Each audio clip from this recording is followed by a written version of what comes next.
What's up, everybody? Thanks for tuning in to the Undrafted and Overconfident podcast on a Monday, March 23rd, 2026. I'm Jason Semko. With me, Brandon Bigo Gordon. Hello, Semko. Hello. We're officially in spring. And it's beautiful weather. Gorgeous. Some of my plants, we talked about on one of the very first episodes we did. I have kind of started resprouting. Yes, your bushes. My hostas and Esteel bays. You love a good bush. Who does? Well, that's not that popular these days. No, turn of the century, turn of the bush. But everything is cyclical. We're talking about George Bush, right? Oh, I was talking about 1970s, 80s. The shrubbery. Shrubbery, yes. Okay, my bad. So your plants are growing, your bushes. They are. Yeah. Small, but they're... Are you trimming your bushes, or you just letting them just go all out? When they get grow a little too much, they need to get trimmed a little bit. A little out of control. Gotta have them nice and tight. Yes. You know? You don't want an unkempt bush. No. It's hard to work with that. Yes. And it's unseemly. It is unseemly. Yes. It's unappealing, if you will. That's the word I was actually looking for. So is this what you did? You just gawked at your bushes the entire weekend? Is that what your weekend was? Well, but I did kind of stand there from the living room looking out over there and be like, why is nothing growing? And just waiting and waiting because I spent all that money and they don't grow back. God, that's the worst. Especially when they're like, they're perennials. They're perennials. And you're like, are they? Are they? Are they perennials? Yeah. So, good signs. That made me happy. All right. Little budding. But no, since it was so nice out on Saturday, 2 years ago for Christmas, I bought my wife and me like a his and her tennis racket. Ooh. Was it like, it's like a gender racket? Like but it was one like, side's for men, the other side's for women. It was just like a set of two. Oh, two. It was kind of like because I have like 3 rackets. But I kind of just in case you need to pull a C-burn and break one. Well, of course. Yes. I got one that's already got a few dents in it, actually. Yeah, this is your... Give me the dented one. I've got to release some tension. But no, it was more of one of those, like, I want to play tennis with you and start fresh, so I'll have my own racket. So we finally actually, like a year and a half later, got around to... using them. Getting out and playing. All right. And that was really good. I will say, my wife was a lot better than I thought. Okay. Didn't have me running ragged everywhere. But no, it was good. It was fun. But one of the best parts was afterwards, we played for like an hour and it was tiring. And they were playing pickleball right across on another court. And there were like 4 games going on. And, all you heard was the ping, ping, ping, ping. So my wife was like, well, let's kind of like watch them play. And it was great because it was all skill levels. You had beginners playing that were just, might as well have had like a drink in their hand, like could have cared less. Yeah. But then you had some of these guys. They're like wailing it at the women. It was like a co-ed, like doubles. And there's no whole bar. These guys are serving with like crazy spins and hitting it like, basically I learned kind of like hitting it either like in between the partners or like at someone's feet. So it's like they kind of mishit it. They're going to like maybe hit you in the stomach, maybe hit the guys where they don't want to be hit, but they're hitting it hard. But I did want to say we were standing there for like a few minutes and these 2 guys came up and were like, oh, do you want to, like, you guys want to play? And I was like, well, we just played tennis. Like, I think we're tired. We're good. And my wife was like, well, speak for yourself, but I would like to play. Okay. So we went down there, and these 2 guys were super nice. They actually taught us the rules. Everyone had even, like, packed up and went home, but they stayed there, and we actually, like, simulated a game and got to play, like, a whole thing. But I think pickleball might be where we lean towards. Yeah, you got sucked into the cult, the pickleball cult. Oh, it was. Oh, they were definitely throwing, we're having this event in April, and we want all these members, and we do this, and this, would love to have you. They were definitely throwing their, reminded me of like the Home and Garden show, like this, they were bringing that sales pitch out. It's like, it's like, just give us your phone number and your email, we won't be sending you, I promise, it's not marketing or... it'll all be informational, and then your email's gonna blow up with 20 pickleball. They mentioned a few times that it was like, we send a newsletter once a week. Oh my God, no, thank you. So not much changes in pickleball, my friend. I don't need an update every week. Well, a lot of them were a little older, retired, so not much else going on. That's true. They're like, emails are jam. It's like, I'll send you my joke of the week while I'm doing it too. That's probably what I would expect to get on like a daily basis. Some just random, right, pickleball adjacent joke. Here's a video that I saw on pickleball and how to use the proper forms. It's Stop like, emailing no, me. you don't use pickles when you play pickleball. Like, easy, Grandpa. But no. Okay, boomer. I can say that. I'm not a boomer. Not yet. Yeah, we're gonna get close to that age though. Where they're gonna call us millennials? Are they gonna call us just millennials or have some slang word? They'll have a slang word. It'll be like millies. Okay, millies. Yeah, that's it. Or something less cool. Yeah, but we always like to kind of shout out like when people are really nice, because we're usually pretty mean. Well, us, so we gotta as show well as that people around us. A greater good out there. There is some good out there. I kind of felt like I was like, man, maybe I need to be nicer because these two guys just went way out of their way, and I'm like, I would never do this for anybody. You would purposely not make eye. Oh, those people are like, don't make eye contact. Yes, like just walk past them. Those weirdos. They'll leave after a while. Get your purse tight up against your body because those old fogies are probably trying to rob you right now. Exactly. Yeah. Well, you still had a more exciting weekend than I did, man. Because my weekend was. It was your weekend last weekend where it was just adulting. I spent a good portion of both days just power washing and then restaining my front and my back porches. Oh, yeah, that is awful. Because it was like, but this was the time. Yep. And I'm lucky we got it in because it got it in. The pollen came down crazy today. Yes. And if I had waited, oh my God, it would have been a freaking nightmare. Good on you for getting it done. But yeah, I got the white trim, got the deep browns on the planks. Nice. Looks brand new. Last maybe 3 months, and I'm gonna have to do it all over again. The staining? Yeah, I know. It's like the stain says it's like a 6-year warranty. I was like, I need to call BS on this warranty. I mean, it's not the whole thing, but I have to do touch-ups every now and then. Okay. But I also think it's because I have 2 kids, just like dragging all their toys across it and then splashing water everywhere and just letting it sit. So I think it's more like 3 years, which we're kind of up on that. I might let it try to go till next year. Yeah. But the power washing, we got to do that too, and I'm not looking forward to that. Yeah, so it was full adulting. It was 2 play dates for the kiddos, staining, and then where I could, I eked out some basketball watching because, oh boy, was there some good b-ball watching over the weekend. There absolutely was. Oh man, yeah, it's depressing because you feel like it can only go downhill from here because it was just so white knuckle on so many different games, which we'll get into. Yeah, but other white knuckling for me was, well, we can get into that too. But, we also passed by St. Patrick's Day. We did. Yeah. And I feel like St. Patrick's Day, much like a lot of these holidays, if you will, have passed us by. Absolutely. St. Patrick's Day is Cinco de Mayo. My daughter was born on Cinco de Mayo. Oh, okay. So we'll have a different celebration. Much different celebration. But did you do anything to celebrate St. Patrick's Day? No, I don't. I might have said this on the last episode. I can't remember, but we were looking at going down to a certain part of town that just has a lot of like restaurants, shops and stuff. And they were throwing kind of like on the street, like a festival with music and all that. Yeah. And once we realized that it basically is just going to be 20-something-year-olds getting drunk outside like we kind of used to do. Yeah. We were like, well, we're not going to do that. Again, we're past that point in our lives. Yeah. That does not increase my joy. Going and seeing people just debauchery. This is their time. It is. We've been there. We've experienced that, but I don't enjoy that scene quite the way I used to. There was a part of me that wanted to maybe do some people watching. Yeah.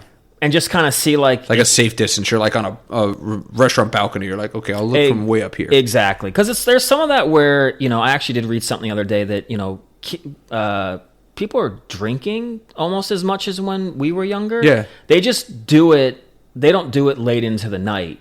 They do it more during the day. Yeah, so they can get a good night's sleep. Exactly. They are a little more health conscious, but they're still not much because they're just drinking throughout the whole day and like ruining the whole day. Instead of just cramming it into a few late night hours. But it seems like they come across as thinking that they're like, better and don't get like, stupid drunk. So part of me wants to see like how different is it? And it probably isn't any different. It's not. I can tell you from personal experience, it's not. Like, because Jimbo and I, Jimbo surprised me for my birthday. It was my 40th. And we went to see the Packers play the Commanders. That's right, up in Green Bay. Yeah, but on the way back, because our flight was flying out of Chicago, we took a train in Chicago, and for that night, we went out, and we're like, hey, let's just go, like, you know, check things out. And let's, you know, we were right in the heart of Chicago, so like I guess Northwestern, the campus is like right there, and we just so happened to be there because it was a Thursday night game. We were there for a Friday night. I was going to these bars, and immediately I walk in the door, and I'm like, I am way too old to be in this place. I was like, I feel like I want to go up to. I was like, put some clothes on. Or or I'd be like, where's your father? But I'll never forget. We went and we watched Second City, you know, the improv group. In Chicago. So we would do, like, last minute we just popped in there, and then we went to a bar right across the street, and I was just literally. This is going back to your, they think they're better than us. They don't get like sloppy. I was literally, Jimbo can vouch for me for this. I was literally standing, just doing nothing, standing at a bar, and this guy approaches Jimbo and I just starts talking to me, and I'm not even looking at him. I'm like staring off in the distance. And he just turns to me, and he's like, hey, you got a problem? And I was like, I don't think I have a problem. Oh, no. And he was like, well, what's with that look on your face? I was like, this is my face. I don't know what you want from me. And I was like, I look at Jimbo. I was like, come on, is this really happening? Yep. I was like, dude, I'm minding my own business. And then, of course, he's like, hey, it's like, you don't look like you belong here. Like, where are you from? And I was like, we're not doing this. We're not doing this. I was like, I'm minding my business. And then, of course, what happens? 20 minutes later, of course, Jimbo's just smoothing it out because I'm not even talking to this dude. I don't even want to talk to this guy. 20 minutes later, what's happening? He's buying me a freaking shot. Of course. Yeah. Bygones be bygones. He's like, hey, man, I just, you know, you were looking at me weird. I was like, I wasn't even looking at you, dude. And he's like, let me buy you a shot. I don't want a shot. Let me. So the only way I could get rid of this guy, I was like, fine. Oh, my God. Give me the freaking shot and go away. Nothing has changed. You're right. Nothing. That's a story that happened every other weekend. And everyone knew I either had a friend that was like that would always just kind of pick a fight at just the smallest thing, or know somebody when they went out and be like, "Oh my God, he's here!" Like, how long before he starts to pick a fight with somebody? When's the ball going to drop on this one? Oh my God! So yeah, no, you're not better than us. What do they call themselves? Gen Zers? Yeah, I think so. You're not better than us. You're just younger, and you'll learn when you see the next crop come up that, hey, we did the same thing. We just did it a little bit differently. Yeah.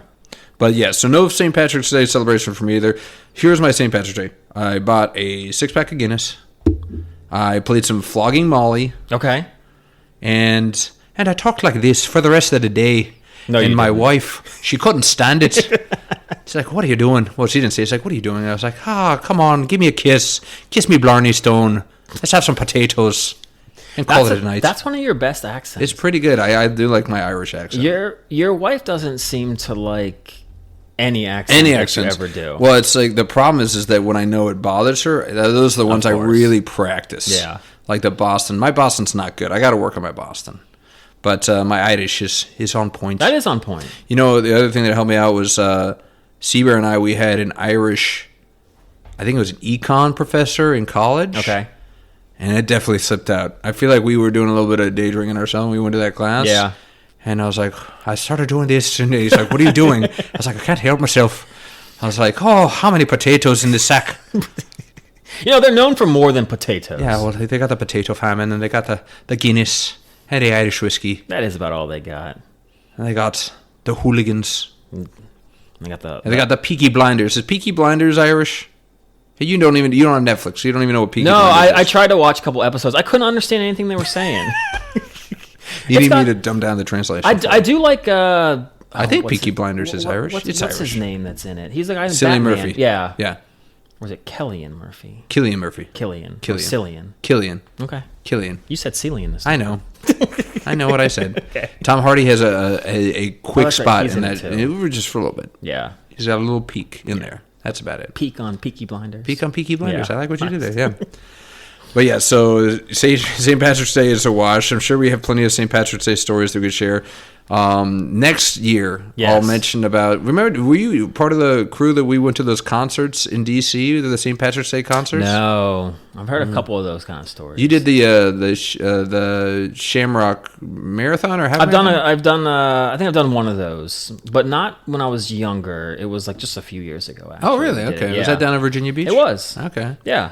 It's a fun, nice, flat course. You can go for like records if you want there. Yeah. I had a good time. Yeah. So that's where I should do my first.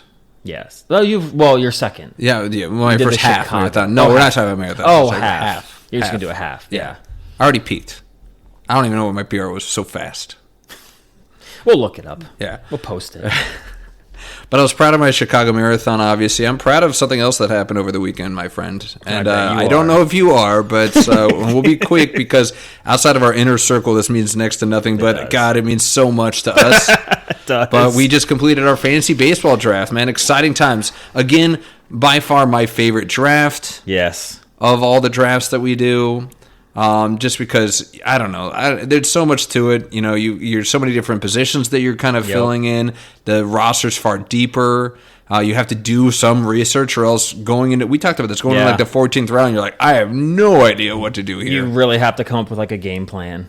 So let's talk about your game plan that you decided to do, Semco. I don't it, but give you a little bit of background. Our friend Will Billy, every year he's just a pitcher fiend. He only wants pitchers, and he will spend his first 10 picks in this draft. Keep in mind, for all of you baseball savants or non-savants, there are 9 positions you have to fill on the batting side. Mm-hmm. And he chooses his first 10 picks to be all pitchers. Correct. So that's your lead in there, Semco. Yes. Well, so all this talk about the fantasy baseball and all this talk about how I draft hitters all the time, Will Billy does pitchers. I thought it might be kind of fun if we kind of maybe switched our roles. And I only honestly did it because I think a couple people have been like, why? Yeah, not everyone. Everyone is why. Because you instigated this. Well, I thought it'd be kind of funny, kind of fun. It'd be something different. Definitely different. It was definitely different, and boy, I was not prepared for it. But no, the main reason was the pitchers were always completely devalued. Not to get like, we're not going to take this so much time, but the way that we used to score pitchers, a complete game no one gets, that was nothing. Dude, I got like 2 CGs left Yeah, here. that's it. Okay. So everyone ties. So already the hitters have an advantage. Then when you have holds and saves separate, you could just load up on one and probably beat Will. So you're already tying one and losing one. Plus wins. You don't get, Paul Skeens is great. He gets like 10 wins a year. Because he's on a poopy team. He's on a poopy team. So the pitching was so devalued. But now we changed a bunch of the rules, and it valued the pitchers a lot more than before. A lot more than before. Not to the point of, I think, doing what I did. But I don't know. I thought it would just be kind of, it's good fodder. I thought it'd be fun to try. So again, you decided to switch roles with Will Billy. And you're like, you know what? Was it 10 rounds? Did you make it 10 rounds? So this is what happened. I told Will I would go at least 8. And I told him that, so there are 3 top quality pitchers that were typically going in the first round. I told Will, if I'm at the end of the first round and those 3 pitchers are taken, I'm taking a hitter. Okay. But then I will draft 8 rounds still of pitchers. But luckily for you. Oh my God. Luckily for you. Okay. Word got out that you were going to do this all pitchers move, and miraculously,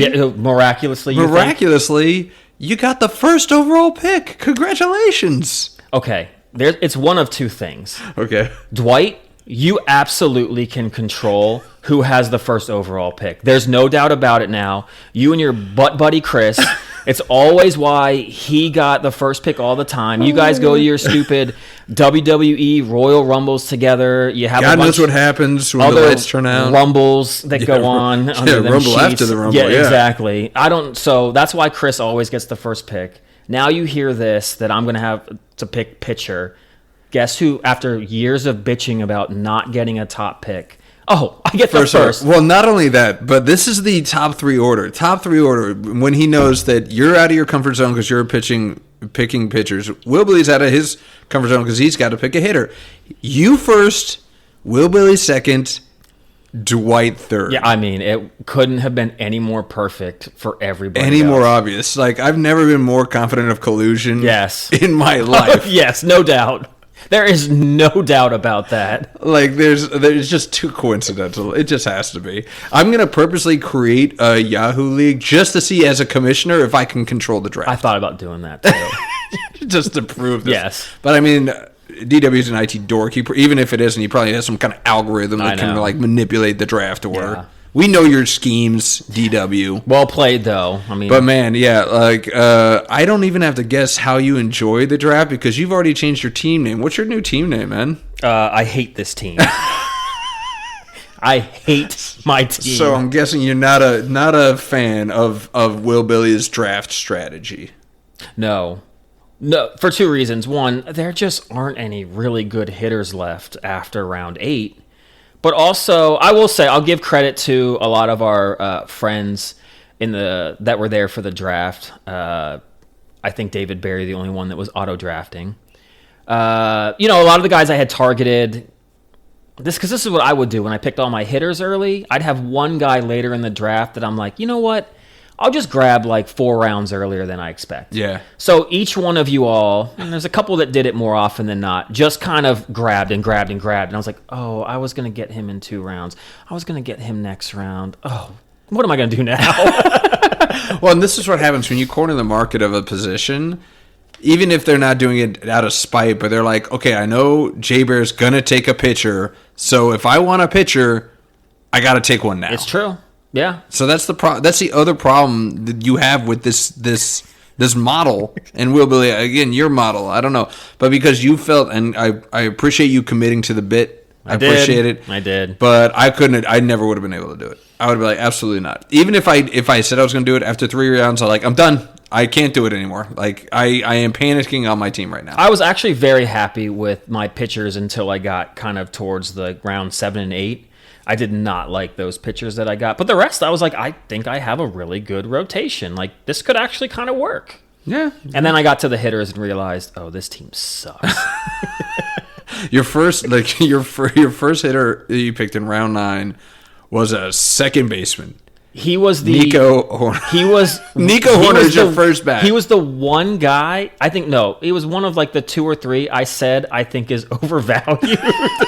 You're like, I have no choice. I figured there's no good power hitters, so let me get like hits and steals. There you go. Who better than Nico Horner to start? And that's what Will Billy used to do. He would go for pitching and then hits and steals. That was his bread and butter. So Chandler Simpson, come on over. Yeah. And then I've got another guy coming over to the squad. Now, if I get there first.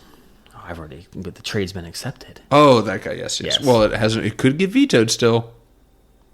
I told you, I was like, maybe I save you from yourself, and maybe I veto this trade. I swear, you guys veto that trade. I'm going to say this, and you guys are actually kind of starting to piss me off. Look, I think we're all really pretty smart. The way that you all think about trades is beyond me. It's either... I can't believe this.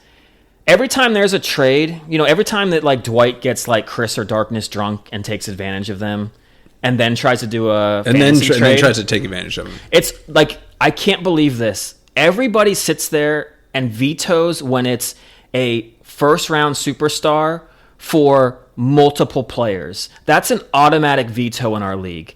Everyone I talk to is now sitting there. I'm trading Tarek Skubal for Ely De La Cruz. Let me get to why, for my reasoning, this is fine in a second. If I try to trade Tarek Skubal for 2 like 4th and 5th round hitters, you all would be vetoed. That would have been vetoed by now. But all of a sudden you're saying, how could you do that? What, you need to get more hitters. You veto those trades all the time. Here's my point with what I'm going to say is why I did it. I told you, I just let it off by saying that I was going to pick a hitter if the 3 pitchers were taken. So guess what? I just got, with the 12th overall pick, Ely De La Cruz, because let's pretend that I didn't have the first overall pick, and I got a guy that's going like 5th or 6th. Okay. So I actually made out, and I love my other pitchers, so I actually make out just fine in this trade. Well, here's the I agree with it. I agree with you in theory, but here's the other two things that I want to take off. One, I think you're right, because I always devalue pitchers. I could see Scooball blowing out his elbow, and then you're That's a true. genius for this draft, or for this trade. But secondly, it's like, you got a guy that is horny for pitchers in Will Billy. Why didn't you ask for Ohtani or something like that? Funny you asked that, Brandon. Let's chat. Okay. He knows I don't have any hitters, or that I don't have any hits. I offer that. Oh, you did offer I offered that. Oh, okay. Yeah, I'm sorry, Will Billy. He came back with, he wanted the first hitter I took. So you wanted Nico too? And still wanted to send me a picture. I'm like, dude, I'm doing this because I need hitters. I'm not trying to give up the first hitter that I pick. I'm doing this to add a hitter to my already crappy lineup. I can't give away another hitter. I don't know. So it would have been Nico and Tarek for Ohtani? Ohtani, and I think he threw in like a Shane Bieber. No, then, you be a believer. I love believer. But I just was like, yeah, buddy, and that's the thing why I took the trade too, is because most people devalue the pitcher over a hitter. It's hard to get that 1-1. Yeah, but you could have had Ohtani. I know you would have had a good enough with Nico. I understand what you're saying. I mean, then it was like but literally Ohtani. But then it was literally Ohtani and no one else. Nico's not much better, but I thought about it. But with Horner, Simpson, and now De La Cruz, I probably have steals. And actually, I kind of like some of the pickups I've made. Okay. But I love the confidence. But y'all are really pissing me off with these trades because, one, and for you, sir. Hey, whoa. Stand across from me. Whoa. You veto everything. I don't. The only way that you won't veto a trade is if it's with Jimbo, or if you think you're going to absolutely pull one over on somebody, like massively. Like everyone needs to sit there and be like, well, it needs to be like a super fair trade for both. Hey, guess what? Sometimes some teams, they have to sit there and say, I'm in a weaker position. I need something. So I'm going to have to give up more to maybe make my team better somewhere else. All right, listen, I got a bone to pick with this because I don't know who decided to crown me King of Veto Island, thinking that I'm King Veto. Dwight can over here. see who vetoes every trade. So what? It's you. I'm one of how many people have to veto a trade for it to get denied? Why am I always the one that's getting blamed for this? Because I think you're on every single veto. Like, even if it doesn't go through, or if the trade does go through, I think it still shows who vetoes. And you are always on the veto. I'm very, maybe it's just, I'm very anti-trade for some reason. I don't know. It's like, and I understand that I'm being a hypocrite because I traded with Jimbo in football last year. Yes. But that's because I was taking advantage of him. But and Jimbo let it happen. You're the same as Dwight and Jimbo Chris. was backed in a corner, and to be honest with you, it really didn't work out well for me. Justin Jefferson did nothing for me. It's true. Nothing. So it really didn't matter. It just so happened to screw him because I gave him Tyreek Hill, and he broke himself the next game, and I gave him Benson, who was out on IL for the entire rest of the year, pretty much. So he just got screwed. Injuries happen. You can't really help it. No, if they had played out, I think it would have been a fair trade. But I digress. We're getting off topic. Yeah. So let's get back to fantasy baseball. Okay. It was so entertaining for me to watch this draft unfold. And I was texting you in between. You're like, oh my God, I can't believe this. This is just a nightmare. And I don't know what to do with myself. And, a couple other guys were texting me like, is he actually doing this? I was like, yes, he's doing this. He said it. He commits. He's going to do it. I did. But let's try and find the silver lining for you, my friend. So let's go. What do you like? Or do you? I already know the first question. Do you like your team? Absolutely not. But why don't you give me at least your favorite pick and maybe your sleeper pick on your team? I think my favorite pick. You have to pick one. And you can't pick Scuba because it got you, Ellie. You got to pick somebody you actually still have on your team. My favorite pick, which is probably one of my last pick. I think Jonathan Aranda is going to be like a top 100 player. Okay, all right.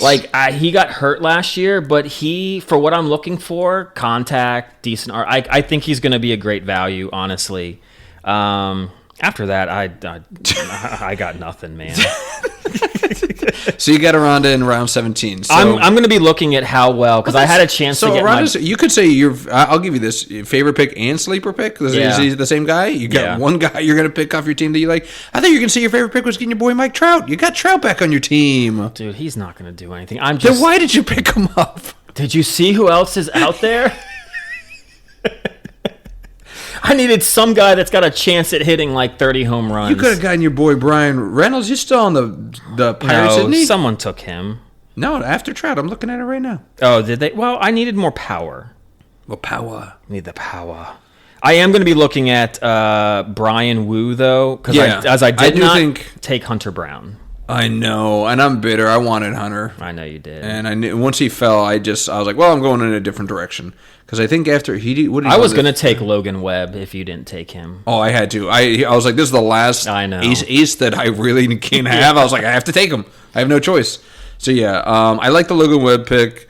But if I have to pick my favorite pick and my sleeper pick, two different people, but same mindset, it's the bounce back. And my favorite pick that I had... Oh, here it comes. I love Jazz. I love that I got Jazz in the second round. I think he's going to be great. Me too. But my favorite pick was Austin Riley. I love my Austin Riley pick. I know what he's capable of, and I got him in, the sixth round, I think? For a third base. Yeah, because after that, it kind of drops off a lot. Huge drop-off in that position. So I got two third base potentials that could win me. I got him in the fifth round. Austin Riley in the fifth round. And then my sleeper pick is your boy, bounce back, Matt McClain. Yeah, I'm so mad you picked him. So mad. Matt McClain. He's hit like 7 home runs. 7 home runs in Grapefruit. He's batting in the 2 spot in that lineup, which is going to be, that Reds lineup is going to be surprisingly good. He was playing in a hitter ballpark. I was aiming for. Yes. Oh yeah. Yes. You were going to get your own bounce back. You're going to get your own rebound. Yes. Yes, I was. Padding my stats. That's my triple double right there. But infield scarce, especially in those two positions, second base and third base. And I think I've got, and I'm not even talking about Jazz. I'm so stoked about both of those positions that I was super stressed about going into the draft because I did not like, it was 2 or 3, maybe 4 at the top, and then it just cratered after that. So I'm thrilled. As I was looking a lot more in like the second round, I was realizing, because I was hoping to get maybe Schwarber, but I was like, man, Jazz at a second baseman, you're not going to find anything like that. I mean, he got 30-30 last year. Yep. And if he was hurt for a lot of. If he gets me 25-25, I'll be stoked at second base. I would too. So that was that's my favorite and my sleeper that I was a huge fan of. We won't go through every pick because we're boring everybody, but I got Riley in the 5th, and I got McClain. When did I get McClain? It was like the 18th round? Yeah. Well, maybe sooner than that. I feel like you kind of... I kind of jumped at him? Yeah, a little bit. I kind of jumped at him. That's fine. I'm glad. Which is what everyone kind of did. Which I like. I like that the people were kind of doing their own research. Got him in the 15th round. Yes. Yeah. Didn't go just like chalky with like the rankings. Okay, I'm going to go with this guy. Kind of what I was hoping would happen, or people would start auto drafting. But we're getting to that age where no one's like hammer drunk by the time like the 12th round hits. Well, not no one. Wow, not no. I'm pretty sure there's 1 or 2. You can always tell when they've got like 6 batters and no bench in their pitchers. Yeah. You're like, oh, you auto-drafted at the end of this thing, didn't you? All right, well, going into this, let's find out who you think didn't auto-draft. Who of all of our buddies, who do you think had the best draft? It does pain me to say, I think you had a really good draft. I really do. Yes. We were like talking, and the guys you were like looking at getting, I was like, yeah, I would look at them as well. So I do hate to have to admit that. Well, thank you, sir. I love hearing it. Your hate sustains me. It nourishes me. So I appreciate the love. So you got me as the best draft. They don't give scores on the fantasy baseball, but you're going to give me the A on the draft? I might give you like a B. I don't know if anyone completely like hit it out of the ballpark. I feel like, Nate Dogg's team is going to be good, but there's a few question marks on that. You got me there. That's who I had as the best pick of the draft. Yeah. I love Nate Dogg's draft. He's got a combination of tenured guys that you know what you're going to get out of them, and you got some potential. The Sal Stewart pick for the Reds I mean, he could be his best pick if he actually shores up and shows out. I know. But he's got my boy Bobby Witt. He's got 3 Royals on his team. He's got Caglione and Vinny. I know. He's got the Italians. Italiano. I didn't realize Nate Dogg was Italian. He kind of looks Italian. Does he? A little. I think he's... We know the first time I met... It's tough to figure out what he... Yeah. Well, you know the first... I thought it was great because the first time I met Nate Dogg was when I was living right next door to his future wife, Amanda, when we were in the University Suites. Shout out University Suites. What a great place to live. Good pull. Right? Yeah. And the first time I met him, we were over there for a get-together. Okay. And... somebody broke a plate and he just went, Opa! And, really? And then we just turned into smashing plates and just saying Opa for no reason. So I was like, this guy's Greek. It must be. I have no idea. But his last name's Charette. I think he's French. Yeah, I think so too. So we Italian, Greek, with French. All right, Nate Dogg. There you go. A little shout out. Now we got to get Nate Dogg to listen to the pod. I don't think he listens to the pod. Yeah, I don't think so either. All right. So enough praising him, but I like his bats. He stole a couple of pitchers that I was eyeing. He stole Vesia. I wanted that relief pitcher. Oh, okay. He stole Bubba Chandler. I thought I had a little bit more time to grab him. He grabs a lot of guys early. That he wants him. And then Jimbo's already told me that he wanted Schlittler, not Schlittler, for the Yankees. And he's like, oh, Nate Dogg took him. So I like his potential. And Nate Dogg always comes out, and he's got a guy playing catcher that plays first base half of the time, Ben Rice. I know.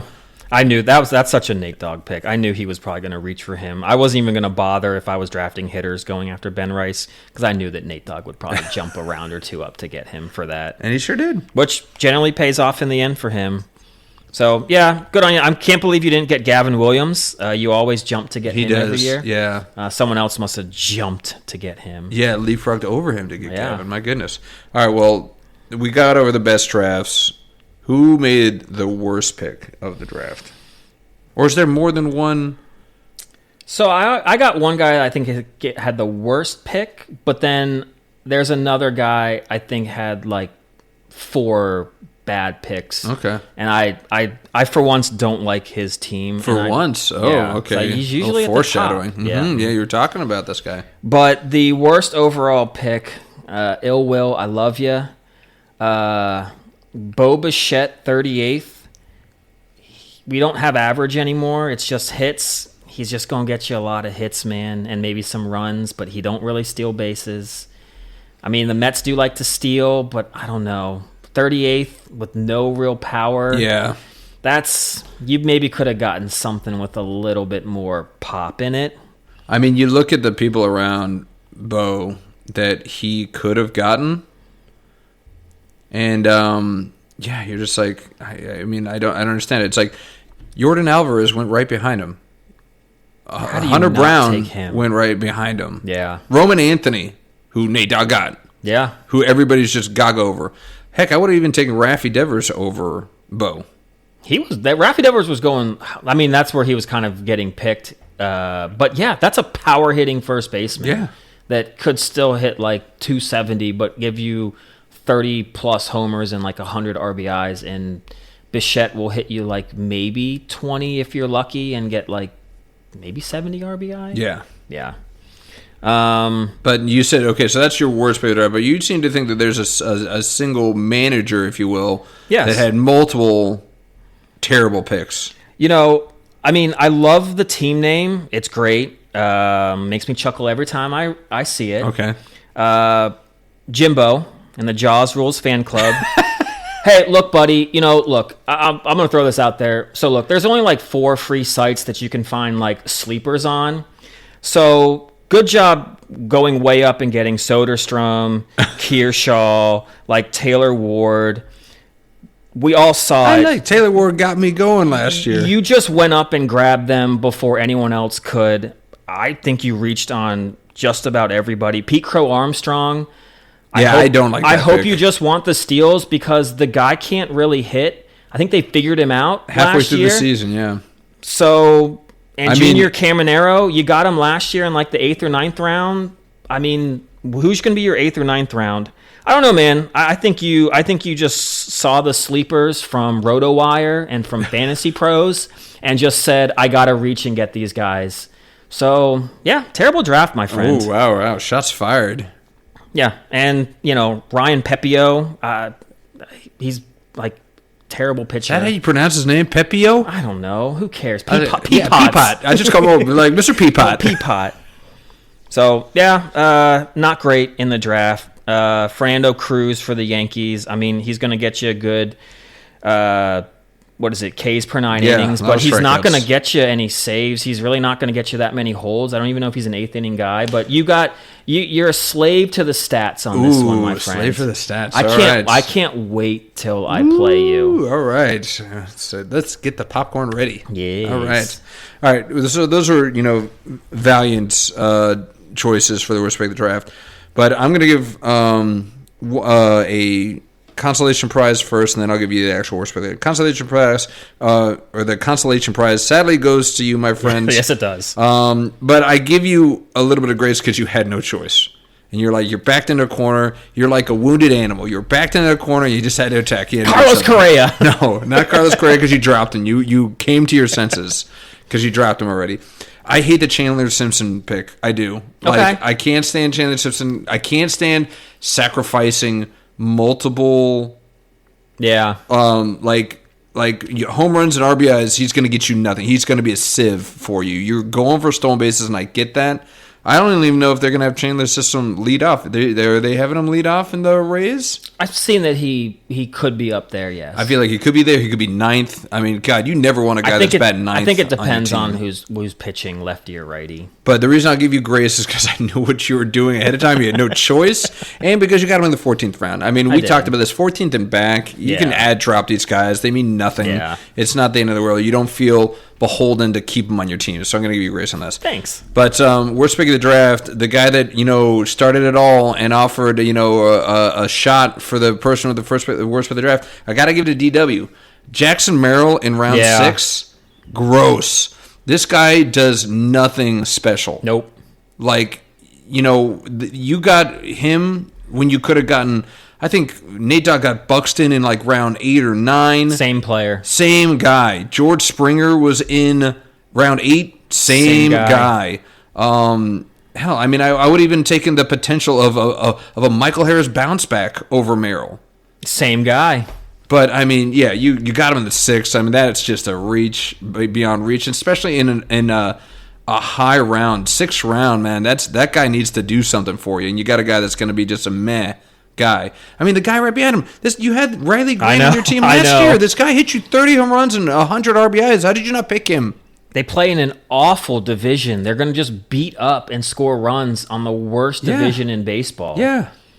So, yeah, I hate that pick. So, whip out the fighting cock, DW, and pour yourself one because that is the worst pick in the draft. Yeah, that is definitely up there. I think we zoned in on 2 really good ones. Yeah, I think we did. Well, you zoned in on a guy. Jimbo was just getting shrapnel left and right, just getting the heat. Yeah, well, he deserves it after the comment he put in the WhatsApp all right, so it's a little personal now. Very personal. Oh, okay.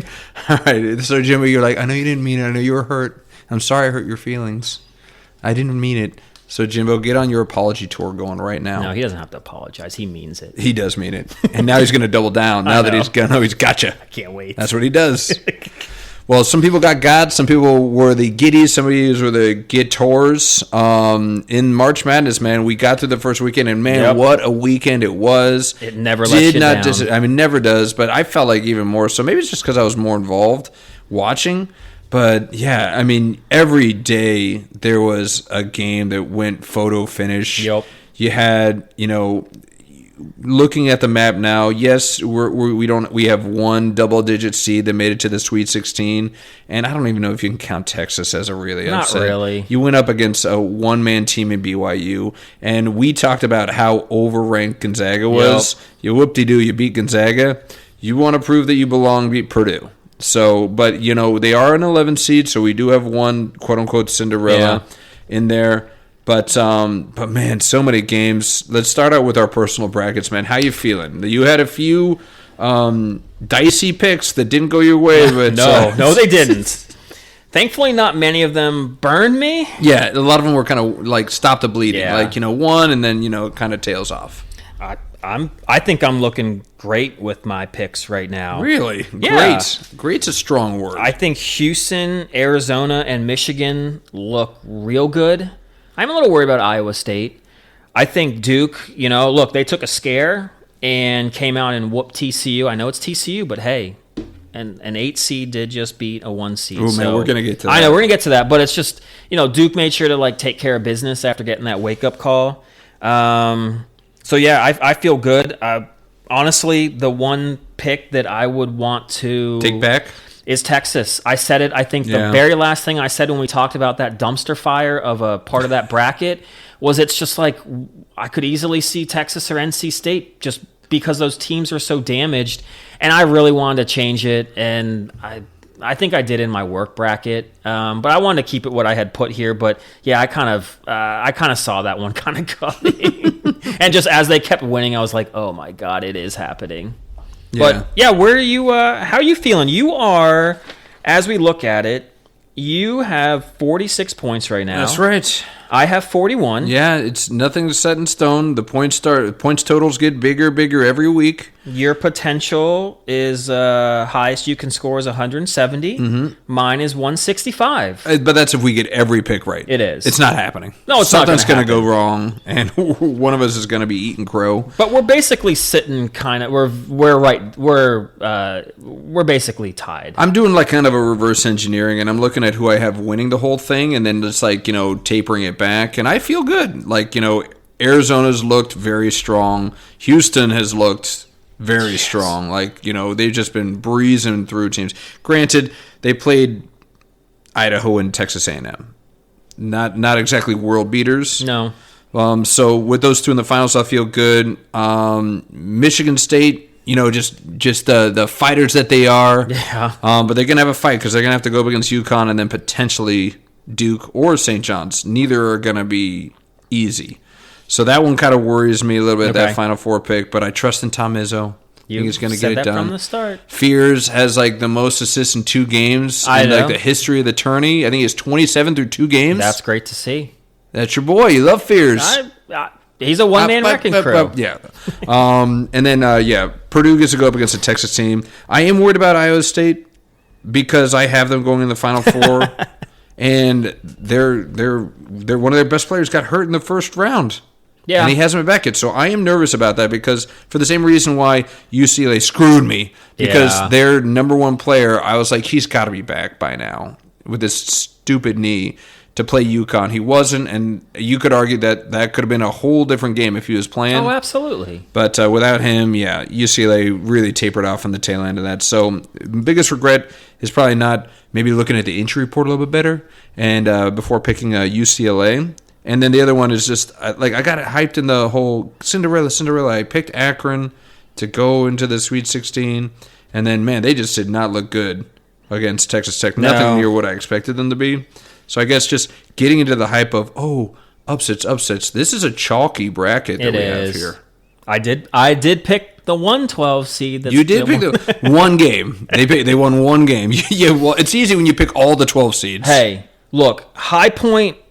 That I love that team. I almost wish I had watched them during the season. That is a fun team, and they gave Arkansas all they could handle. If Arkansas didn't have a lottery NBA pick at point guard to finish that game which by the way, a Cuff, he just looks like an NBA star. Yeah, he just the build and the composure. He can drive to the lane. He's got a little Derrick Rose in him, the way I saw him driving and just weaving through. Not quite as quick, maybe not as elusive, but he's not fearful of it. He'll go down into the paint against a big, and then he's got the shot from 3, so he looks every bit. I would put him in my top 3 draft picks. Darren Peterson, bye. See ya. Sayonara sucker. Exactly what we thought was going to happen, man. We talked about this. Lifeless. He disappeared. It's let's bounce over to that St. John's Kansas game really quickly. We're not going to go through every game. We do not have the time. But that last play, the guy that won that game, he was 0 for 4 that entire game. Yeah. 0 for 4 from downtown. They hadn't even attempted your boy Johnston from High Point, just like him. Never even attempted a 2-pointer in that game. And when he's driving down, Peterson's there. He doesn't help. He's a good defender. Oh, what are you doing? This is why everybody's worried about you, because you disappear throughout the game sometimes. I was so happy. Apparently, Dylan Darling, what a name to have.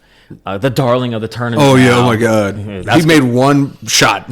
But it's just like, it's one of those where like these college kids, he just reminds me, remember like Aaron Kraft at Ohio State? I mean, he's just like hardly ever shot, but would hit like a big shot. And you're just, but if you let him take the last shot and he missed and you went to overtime and you lost, like how many people would be sitting here though and saying that was the stupidest call in history? Like the guy made it. I guess that's great, but I don't know. Where do you sit on that? Like, do you ever sit, like, do you just say, well, he made it, so it's good? It's kind of like that famous, like, when Steph Curry goes, like, behind the back, through the legs, like, makes Chris Paul almost fall over, and then, like, turns and shoots a three, and, like, Steve Kerr, like, has his hands on his head, like, what are you doing? And it goes in, and he's like, I guess I can't say anything. Can't stay mad at him.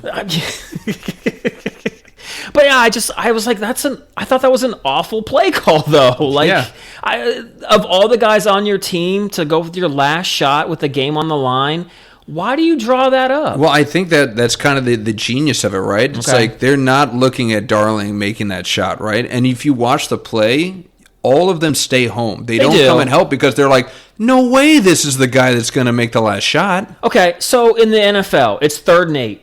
They run a ball. They run the ball. That's different. Well, is it though? You don't think they're going to run it, so they run it because they're thinking you're not going to run the ball. Oh yeah, how'd that work out for the Seahawks against the Patriots in the Super Bowl? Everybody thought they were going to run it, and they decided to pass it. What happened? Well, that was in goal. But no, but that's what happens in the NFL is you see that happen, and then the guy gets like a 2-yard gain, and the fans are like, oh my God, why did he do that? But then when it works and they get like a 20-yard run, everyone sits there, was there an armchair quarterback? Yeah. They sit there and say, well, yeah, that's why you do it there, because they weren't expecting it. Yeah. And then literally it could be 15 minutes later in real time. They do it again, and you're like ready to like fire the coach, fire the team, and it's like you just praised it 15 minutes ago. Welcome to the life of a head coach in college and professional sports. I know. Like you have to live and die with these choices. It's true. You do. And you went with like a gut feeling, and it was a good. I mean, it was an okay play call. I don't know. I feel like you got to get it to like your guy or run something different. But hey, they saw something. The outcome says they made the right choice there. But we've got a few games that we really want to harp on. Let's start by the round that happened. Let's first go to that UNC VCU game. Oh my god. We got about local. There's a little local pride. Go Rams. Go Rams. They did it again. I mean, they didn't go far, but hey, that first game was incredible. Down 19 points in the second half. It just looked like every single time you thought that VCU, and some of this is like the history of VCU in the tournament, right? But also just the game, they hit like a 3, they get like an and 1. All of a sudden you're like, this is where they're going to gain momentum. But UNC would come down every time and like answer and like quiet them. And it kept going on. It was like, they like literally got like within like 1 point less every minute, but it was still like 14 points with like 12 minutes to go. And then a guy from UNC, generally it was probably like the Henry Vassier guy that would hit a dagger. But I want to say this. So Henry Vassier, I get it. VCU was talking some trash. And you don't have, you're not used to being the guy. Caleb Wilson was that for you. But you know what, man? Look, you obviously were tired. The team was tired. This is just me taking a shot. This is going to be me taking shots all day today. Wow. I'm not in a good mood. But every time you want to sit there and puff out your shirt, it's North Carolina. We're North Carolina. I don't know, man. VCU was like the second that we saw you getting tired. You're probably tired because you're puffing your chest out this whole time. They saw blood in the water, and they took advantage of you. And you couldn't hit anything in the last 6 minutes. You couldn't hit anything in overtime. So maybe spend less time yelling, screaming, letting the crowd know, hyping them up. I don't know. Maybe you could have used that in the last 6 minutes because you got tired, my guy. OT, 4 seconds left. He went to the foul line, down 2. That's right. He missed both free throws. Yeah, he did. He missed both. Yeah, like I said, I mean, you want to talk the talk and walk it, and you did for most of the game. But you kind of started playing into that game, and when it got to crunch time, you failed your team. You honestly did. Yeah. But what a game. VCU fought, man. That was such a fun game. Well, and the sheer fact that like you said, it wasn't like they went on like a 15-0 run. It's like they just chipped and chipped, and they never gave up, and they never really just, threw in the towel. And I know none of these teams throw in the towel, but man, you almost felt like the will that they were like, we are still in this. Yeah. We play our game. We're still in this. We've been here before. Not us, these guys, but this team has been here before. So, yeah. And again, maybe it melted a little bit more because we live like 30 minutes away from campus. But, man, that was just a really cool thing to see. And obviously one of the biggest comebacks in tourney history, I got to imagine. I think it was tied for the most, like with 15 minutes to go, 19 points. Yeah. But that first round, let's talk about two more that really came down literally to the last second, right? Let's talk about we'll save your favorite. We'll do Kentucky and Santa Clara, man. We both had Santa Clara win that game. Know. It looked good. It looked like we had it. That was such a classic March Madness game, though. It couldn't have been any. I wasn't even mad I lost that. I know. I was like, all right, and you just knew when Owe hit that half-court bank shot three to put it into overtime, you're like, they're going to win now. Well, they're going to win. I mean, the Santa Clara guys were like, what? How? Yeah. How? You don't come back from He didn't that. call bank. No, of course not. Bank was not open on that. He called Thursday. game. He did. Or he called overtime. He called overtime. But yeah, no, that game was crazy. Back and forth. It was heated the whole way. But they just had no answer for Owe. I mean, he was just out muscling them, and he was making every shot that he could, and he was willing Kentucky to that win. He was. And he did it. That's a star-studded family. It is, yeah. Older brother now on the Commanders. Yes. Got paid. $100 million. Little Owe is like, he's probably making that in NIL right now. It's like, no, it took you 5 years to do that? I did that last week. Yeah. Especially after he hit that shot. How much more? $20 million probably just came in his plays for bank Kentucky. account. Oh, my God. Yeah. I know. It's like, what's your Cash App? Owe. Yeah. It's Owe 2 because I'm not Owe 1. I'm the number 2. Number 2. But and then of course we got to go to the last one. Your 112 that you picked, High Point over Wisco, pulled it off. Dude, those guys. First of all, Rob Martin.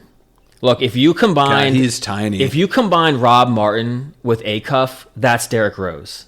Yeah, that kid is so quick. Love seeing those two play against each other, by the way. That was so great. And, no, that was awesome. And he just put guys on spin cycles. I mean, he was a good player, man. I mean, he could hit threes. He could get into the paint whenever he wanted. And those boys crashed that offensive glass and scrapped. I was so glad they beat Wisconsin. I mean, in pure March Madness fashion, guy that hasn't made a 2-point shot all year. Dude, he traveled on that too. You call him the because travel. I don't blame him because he's like, I don't go in the 3-point line. What do I do here? He's like, I've never done this. I give him credit for actually leaking out and being open because that's not his thing to do. No. And he showed it because he didn't know how far he was from the basket. But the rest, there's no way they're calling the travel right there. Well, unless it's incredibly egregious. Yeah. They're not calling that travel. But yeah, that was definitely travel. Johnston, who he's just he's a 3-point sniper, man. It's like you give him, and that's what I love about March Madness is that you get it's just 3-and-Ds everywhere. Yes. All they do is give me the ball and shoot. I can't dribble. I can't drive. I know. But if you give me a sliver of a window open, I'm draining that. Hey, remember Jack Golke last year against Kentucky? Yep. Hit all only took 2 threes or 2 twos that whole year and just lit Kentucky up. Yeah. That kid, Johnston. It's like he would just bury those things without a doubt, running off of a screen. Yeah. And you see that you see that on a bunch of teams, and you're just like, I mean, Nebraska's got one of those. Vanderbilt had one guy in that game, which we're going to get to because I want to know how you were feeling. But yeah, Vanderbilt had a guy that was lights out in that second half. Well, we can do that. We got time for 2. We can do that first, or we can do the biggest upset, the Iowa-Florida. What do you want to go over first? go Iowa, Florida. Because you want to end on my team? I do. I appreciate that. So Iowa, Florida last night, man. I felt bad for you because I was texting you that whole game. I was like, "Are you watching this game?" You're like, "I have to go to bed." Yeah, I had to be up for work. What time did you have to wake up? I woke up at 2:30. Oh my God! Okay, I'll give it to you. I was like 4:00, 4:30. I was like, "You stay up for this." 2:00, you would have gotten 2 hours of sleep, maybe. Yeah, I still did about get that. And you wouldn't have been able to do this with all the energy you have right now. I'm struggling through, but I love doing this so much. And you know what? Thanks to the guys in the WhatsApp chat today for getting me all fired up. Yeah. I'm running on lit the fire, right absolutely, now. yeah. But that Iowa Florida game, I was up big for a little bit. Florida kept fighting back, and then they actually took the lead late in that game. And you have to think, okay, Florida's playing Florida ball. Yep. This game is over. So, again, shout out to that Iowa team that just never say die. I mean, their best player, Sturts. Yeah. You wouldn't have known he was their best player. 0 for 9 from three-point land. In fact, I think more than halfway through the second half, he just gave up shooting threes. As he should have. He's like, I'm not doing it. It's not happening for me. But they had another sharpshooter, Koch, or Koch. I think it's Koch. Koch. I mean, he was, again, one of those guys. It's like you give him the ball, and with a sliver of a window, he's draining that three.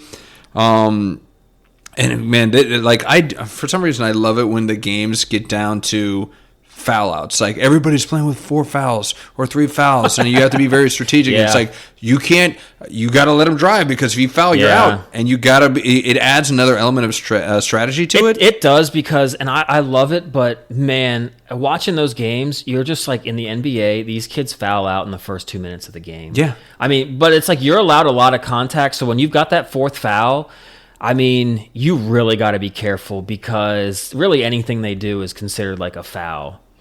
But yeah, it got dicey at the end, and Florida had some sharpshooters too, guys, that were just a sliver of light, and they're jacking up those threes. Yeah, obviously they've got future NBA players. That on that Condon team. Guy is good. I Condon's know really you don't like him. Can't stand that guy, especially the way he threw down the eventual hero of that game, Fulgueras, which will go into that play. Yeah. But they were up for a jump ball, and he literally looked like Seabear and DW were probably at half mast watching that, because he did a suplex on him. He flipped him over and he slammed him to the ground, and they didn't call him a T. And then Fulgueras looked like he was trying to punch out the ball, but everyone's saying he punched him. They wanted him ejected. It was a crazy scene. Yeah, it was. It was very aggressive that entire game. And again, for me, Condon. And I couldn't stand Ha, and I hate to say it, it's because of the way he looks. He had this bleach blonde mustache that looked like it was barely there. It looked like Will Billy out there trying to grow a mustache, and I was just like, oh my God, shave that thing. You look horrible. Like, you're embarrassing me. I was like, that's looks like a full-blown Nazi Germany mustache right there. But guy could ball. Well, I mean, his name is Ha. That's definitely German. It's Thomas Ha. Thomas Ha. Yes. I couldn't be happier. What a game. I mean, they were up. I think Florida was up. I mean, it was back and forth for a while, but they were up 69-66 with about 2.5 left. And then it was just back and forth, 69-68, 71-68, 71-70. Sturts couldn't hit anything from three, but he hit that driving jumper about 8 feet away. That was incredible. And again, we talk about free throws, man. We see it in a bunch of these games. You can put this team away with 8 seconds left. Isaiah Brown, 2 foul shots. They're up 71-70. Misses his first free throw. I know. And this guy, I think Isaiah Brown was like an 80% free throw shooter. It don't matter in March Madness, man. Hits the second, but they're up by 2. And what happens? And again, this is the same thing like with the St. John's. Nobody's expecting Darling to take that shot. No. Even though he'd been ice cold, you have to imagine Florida's thinking, okay, either Sturts getting the ball or they're going to give it to Koch, because he's been lights out. Sturts gets the ball. He acts like he's driving to the lane, kicks it out to Fulgueras. Yeah. For the corner 3. The guy steps back behind the line and just ice in his veins. Yeah. Throws it down with 4 seconds left. Dude, I don't know what kind of defense they were playing. They were doing like a 3-quarter press or something for some reason. Yeah, they've been doing that whole game. It's like they hadn't had one stop there. And, I mean, it was running a little bit of clock, but I don't understand it either. Yeah, you left the guy, a 3-point shooter, wide open. I mean, he did make a nice gather it, step back, and shoot. But kind of question the defense with under 10 seconds left. Yeah. And then again, you talk about play call, and it's like the Florida play. Did you watch the last play? Yeah. What was that? I don't know. That was your play? Yeah. Lee drives all the way to under the hoop, and then in a full crowd, he just chucks it at Condon, and the time was expired. Those are the moments where I always think of like DW, because DW like generally hates like college sports. Like he doesn't like college football. I think he's okay with college basketball, but that's one of his like biggest complaints is it's just sometimes like the kids, they just make like the stupidest plays at like the worst time. So you don't think that was the play call? You think that he was like, Lee, you find the spot and you're the captain of the ship and you kind of steer us in the right direction? I think so. Like, I mean, I think it's kind of, I think at that point you kind of let like the guys play and figure it out. And yeah, I think he got himself in like a bad position and couldn't quite recover. And at the end of it, you're like, that's the best thing you could get. A lot of times that's what you see at the beginning of like a college basketball season. That's why it's tough to watch, is they kind of struggle. But I will say the NBA, watching like that Cavaliers, oh my God, Warriors final, where like Kyrie hits that shot. Yeah. That fourth quarter was awful. Those guys were making the same types of mistakes. Even Kobe Bryant versus Kevin Durant or Garnett, the Celtics-Lakers, that Game 7, that's one of the most atrocious games of basketball you'll ever see. It's just trying to just throw something up and hope it goes in. And so there's no plays.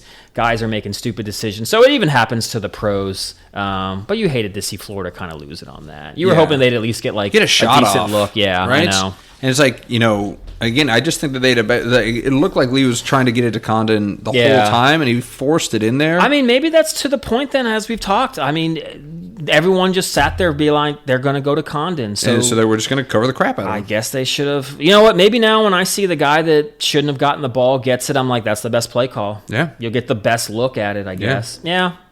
Maybe I've turned a leaf. All right, look at you. Look at this podcast. Halfway through like in real time, I see you changing and evolving. Good for you. I'm evolving. Well, you can evolve into becoming a huge Nebraska fan. You're rooting for the Nebrasketball the rest of the way? No. Come on. Absolutely not. Come on. You want to see this guy happy? You know the answer. Yeah, to that. you don't want to see this guy happy. I really wanted to see them play Florida, and I was going to say that if they beat Florida, I was going to call them the name you want me to call them. Oh, man. But now I'm Come on, what if they still win and they get into the Elite Eight? You're not going to call them Nebraska ball? They're playing Iowa. How dare you? Iowa just beat the defending champs. Which is a great rematch. I don't care about that. It's Iowa. They might not show up the same. And Nebraska might win by 20. I don't know about 20. We don't score a lot of points, okay? That would say a lot. They would have to score 40 for us to win by 20. That's a great rematch. They last went to overtime last time they played. Yeah. I feel like they match up very, very well. They do. And they play similar types of basketball. It's going to be I actually do. I do like that. It's going to be must watch, man. Yeah, absolutely. Yeah. So yeah, we'll go to the last game, Vandy versus Nebraska. Another one that came down to the freaking last shot, like 2 seconds left. Might as well have been a buzzer beater. Holy cow! I'm going to do all the talking because you don't really care. Nope. But I'll go over a few things really quickly. One, shout out to Vandy. That team played their butts off, and I really halfway through the second half, I just felt the tide changing, and I was like, we are in trouble. Yes. We are in trouble. Their shots are falling now. Nickel couldn't miss.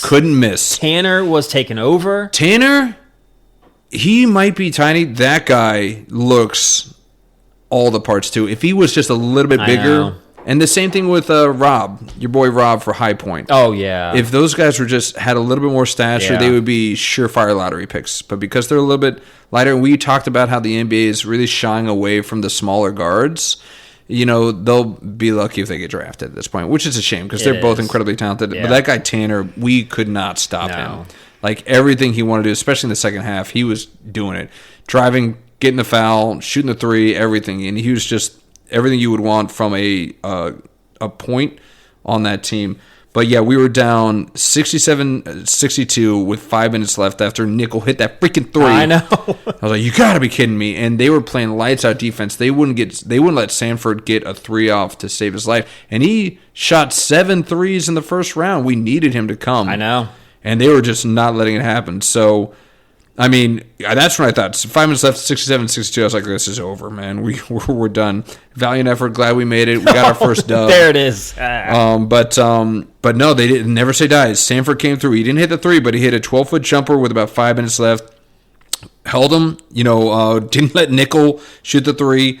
Got it back. Stanford got fouled. All of a sudden, it's 67-66. And then we're there. We are 2 minutes left, and it's just back and forth. And then we ended up with 2 seconds left with our freshman who went to Southwest High School, 10 minutes away from University of Nebraska. Okay. Braden Frager, driving to the loop with 2 seconds. Driving to the hoop with 2 seconds left. Layup. Yep. 74-72. But again, I was like, is this going to be Oway times 2? Tyler Tanner, half court. We were like 2 seconds left. I was like, okay, there's no half court shot. Almost an identical shot. Banks it, hits every part of that rim, and bounces out. It was like one of those where all the luck that you have in like fantasy sports, all this, everything comes up. Bigo. I channeled it. I was like, this would make all of it worth it if he drills and that I just shot. dagger, Yes. It just buries me. And then to have to see you when we record this after a beaming. loss. Oh no, you were hoping for that. Yeah, the other way. I don't want to talk about it. Yeah. Yeah. I'll be like, that's some crap. And of course, still comes up Bigo. But yeah, friend. I don't think I've ever had like my team, that I rooted for, like lose like that. That's just gotta be the worst, though. It really does. We've had this conversation offhand. It's like, would you rather like get blown out, or would you rather lose it on a shot like that? Blown out. Yeah. Right? I can't go over that emotional roller coaster. I don't want a prayer that some guy throws up. Like, I do sit there. You see the highlights, like, little high school game. Or, like, sometimes, like, a kid's game. I know it's just a kid's game. But, like, the guy will, like, hook shot it from, like, under his own basket. Like, literally and it 2% goes in. chance that and thing you're goes like, in. The kid could take another 1,000 shots. He might not even hit the rim. That's why you play. That's the magic of sports, my friends. It just is. I know. But yeah, so we gotta come. Nebraska's got a good shot of making the Elite Eight. They should make the Elite Eight. Let's go, dude. But look, NeBrasketball. I do like. I will admit, I do like watching Nebraska play. All right. Fred Hoiberg is a great coach. He went to like a zone on Vanderbilt. That was huge. That completely changed. And that's what Hoiberg will do. He played in the NBA. He's fundamentally sound. Yes, very fundamental. But, he's got those guys coached up really well, obviously. Look, man, I kind of talk about how, like, Purdue, when they run up against, like, a team like Houston. Yeah. Dude, I think Houston's going to mollywop Iowa or Nebraska, man. Like, Houston's still got to get past Illinois. We liked Illinois, too. I know. I'm glad we got to at least one of the games that we look forward to. The other one is one more round away when we get Michigan versus Iowa State, hopefully. But, yeah, I'm glad we got Illinois versus Houston because I cannot wait for that game. That's going to be a good one, for sure. I'll be my favorite game is obviously going to be the Nebraska. Well, of course, I love that. How could not? I am kind of happy for you. Thank you. And then I'm very stressed about the Michigan State UConn game. As you should be. Yeah, I am kind of too. But that's going to actually probably that could flip the script. You could very quickly take the lead over me. Yeah, and then I'll have to be chomping down on that anus chocolate that you. What was it? Flaming anus. Flaming anus chocolate. Flaming anus chocolate. Yep. Yikes. I don't like my anus flaming, sir. That's not. You do. That's not on my bingo wish. card. That's not on my wish list. Let's not do that. Other thing not on my wish list, my friend. We'll move on. Baseball's almost here. We did our fantasy baseball, but something in baseball did just end.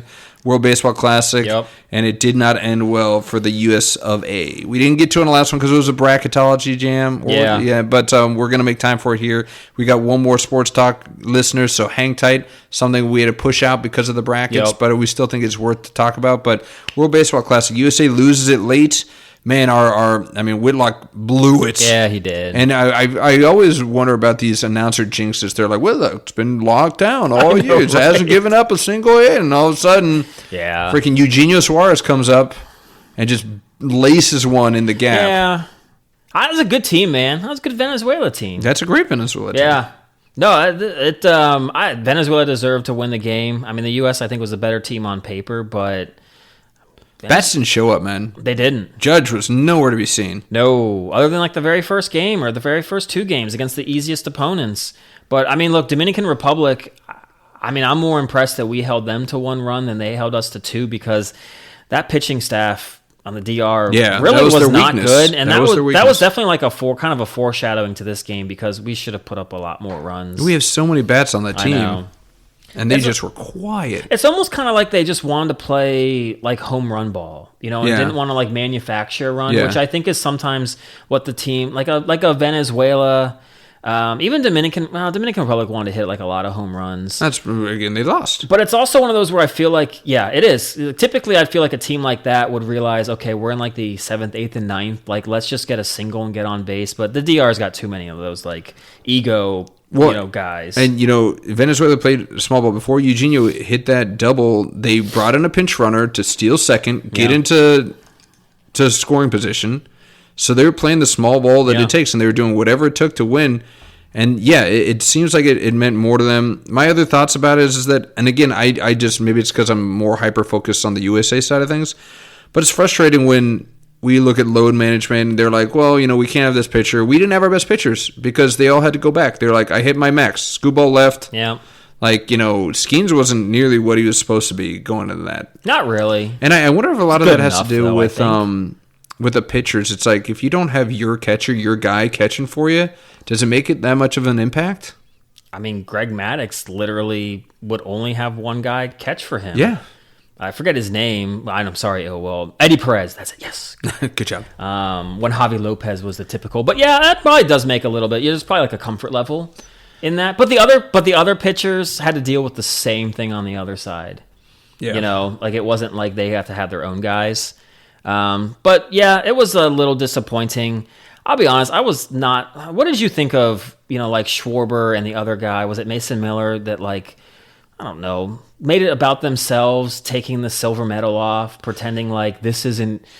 You basically are like slapping Venezuela kind of in the face too, being like, well, we didn't, we deserve to probably have gold. Like, I don't want this. It's like, dude, be a good loser at some point. Well, and at least do it if you feel that like demonstrative about it, do it behind closed doors. Yeah. Like, you're doing it for show, and it's disappointing. And it is. Again, you're showing up the team that beat you. Mm-hmm. Like, you made it all about you. It's like, show some respect for your competitors across the way. I mean, Canada could have done that when they lost to us in the Olympics, because everybody had Canada on paper being the better team. Yep, exactly. So if they felt that confident about it, like, they could have just refused the medals, skated off the ice, and just pouted. You look like just children when you do stuff like that. Take it on the chin. Yep. Be appreciative that you got where you fought, because you shouldn't have even made it out of the rounds. You shouldn't have. So I absolutely have a problem with it. Yeah. Like, sure, grow up, man. Yeah, that was. I mean, I get that you want to win, and like, I know you're gonna sit there and say it's like the uber competitor in you. But dude, like, at some point though, like, it's also sportsmanship, which is, look, that was such an American thing to do, what they did. Like, I hate saying that, but it's just, we're the country that would lead the charge in doing something like that. There's no sportsmanship anymore. No. When you like the whole Cal Raleigh not like shaking hands with his teammates when they came up to bat, like Rosarina, and then who's the other one? Naylor, I think, because I think he plays for Canada. Oh, that's right. Yeah. And Naylor was like, I'm just doing it just to mess with him because I saw that he didn't do it with him. But it's like, come on, man. It's not that I don't care if you're serious. Just grow the freak up, man. It's the World Baseball Classic, which we'll kind of get into like the next kind of, I guess, question about it, because I mean, we had forgotten to talk about the last World Baseball Classic when Ohtani struck out Trout to end the whole damn thing. Yeah, that was pretty cool. Which was a great jump board into this one. Yeah. And this was a great tournament. I mean, as much as if this becomes a huge thing, I feel like I might start getting upset that all the Italians are actually Americans and playing on Italy. But to get this thing jump started, you kind of got to have other teams that are going to get in it. But I mean, this thing is becoming kind of a success. But it's still not a huge thing. So this whole not wanting to talk to your own teammates that play on another country still seems a little crazy. Yeah. But it's kind of getting to the point where it might be something big, because now that Major League Baseball wants to do it maybe in like the middle of the season, which I think I'm all for. I don't know. Like, maybe to replace the All-Star game. But I don't know. And I understand that, like, the idea with, like, doing it in the middle of the season, it breaks up a very long season. So I can appreciate that. But I think that I kind of like it early on. You know, I think that it's gonna fracture the season a little bit. I don't like it in the midseason. I don't know. I don't like it in the midseason. I think you might get more pitchers involved in it, though, because I think they get we'll get more into it, but I'm just like, I think you need to actually like throw more and just not try to throw sliders. Like, I think this whole rest is not benefiting. But so that's what they're all worried about, is they're not going to be ramped up in time. I'm like, well, the season ended in September. Yeah. But it's like in the middle of the season, I guess it wouldn't be so bad if they went out there and threw like 5 or 6 innings like during that season, because they're already kind of in the middle of the season a little bit. I don't know. I think you would have seen Skubal out there a couple starts. Maybe, but you also risk some of these guys getting hurt through the season. Like in the beginning of the season, you got all these guys. You know who's going to be there, and you know who's going to be healthy. It's like they could have Judge penciled in for Team USA, and then 2 weeks before midseason, he crashes into the wall and he gets a concussion. He's out. Yeah, but the same could be said for in the winter, guys coming back from an injury or not wanting to risk getting hurt before the season. I know you see a lot of guys sitting out now. Yeah. So it might be about the same in the middle of the season, but I think you get more pitchers that would actually participate, which would make the game, I think, a little bit better. But I'd love it. I mean, yeah, replace the All-Star game. The NHL was on to something with the 4 nations. Yeah, no, that was good. The NBA should just do a USA versus the world, and the winning team gets like $50 million, and actually have them go out there and like ball and play. Like I would watch that in a heartbeat if they were going to try. Yeah, if they were going to try, that's the big qualifier there. Yeah. So you're saying is this going to be a big thing that people are going to be taking seriously then? I think so. I think it's got like a lot of legs and momentum. It's got momentum, and I think it's gonna. I think there's guys that are going to want to play in it more because I think the competition's better. A lot of the teams are better. So I think maybe a guy like Skubal, I think that next time this comes around, I feel like he'd prep in the off season better to maybe be ready for it. Like, I don't know, because he thought about staying, because I don't think he played in the one before that. No. So I don't think he really knew kind of that atmosphere and kind of how fun it could be. Like you said last episode, like Judge was like that's best playing like the fans. In the World Series. So I think maybe Skubal didn't know what to expect. He didn't know it. So I think guys now have played this a few times, kind of come back and are like, dude, it is so much fun. It's awesome. Like, you don't want to pass it up. So I think you'll get more guys wanting to play. The other reason I think they might have reason to take it seriously and the players to take it seriously is that you don't have one dominant team, right? It's true. You had Japan win it last year. You got Venezuela winning. I mean, like this year. I mean, the DR should always be in contention. USA should always be in contention. I mean, Netherlands has a good team. I mean, they're all guys that, they play in like, oh my God, what's the Curacao? Yeah. But not really Netherlands, but they're part of the team. It counts. But that's got a lot of good guys in it. I mean, there's a lot of really good teams. Canada's only going to get better. I think they're quietly going to become, like, maybe in 20 years, like a sports powerhouse country. You're kind of seeing it in basketball. Like, I think you're starting to kind of see it on, like, the soccer stage a little bit, like, more than before.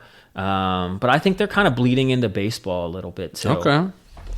Well, I mean, like you mentioned basketball. We do have one basketball conversation that we have to talk about, because this guy did something that was pretty impressive, and of course he did it against my team, the Wizards. Which is why you didn't want to talk about it last episode. I don't want to talk about it, but you brought it up on the outline again, so I guess you got some stuff to say. So Bam Adebayo putting up a whopping 83 points in a game. One game against the Wiz. Yeah. Second all-time to Wilt's 100-point game.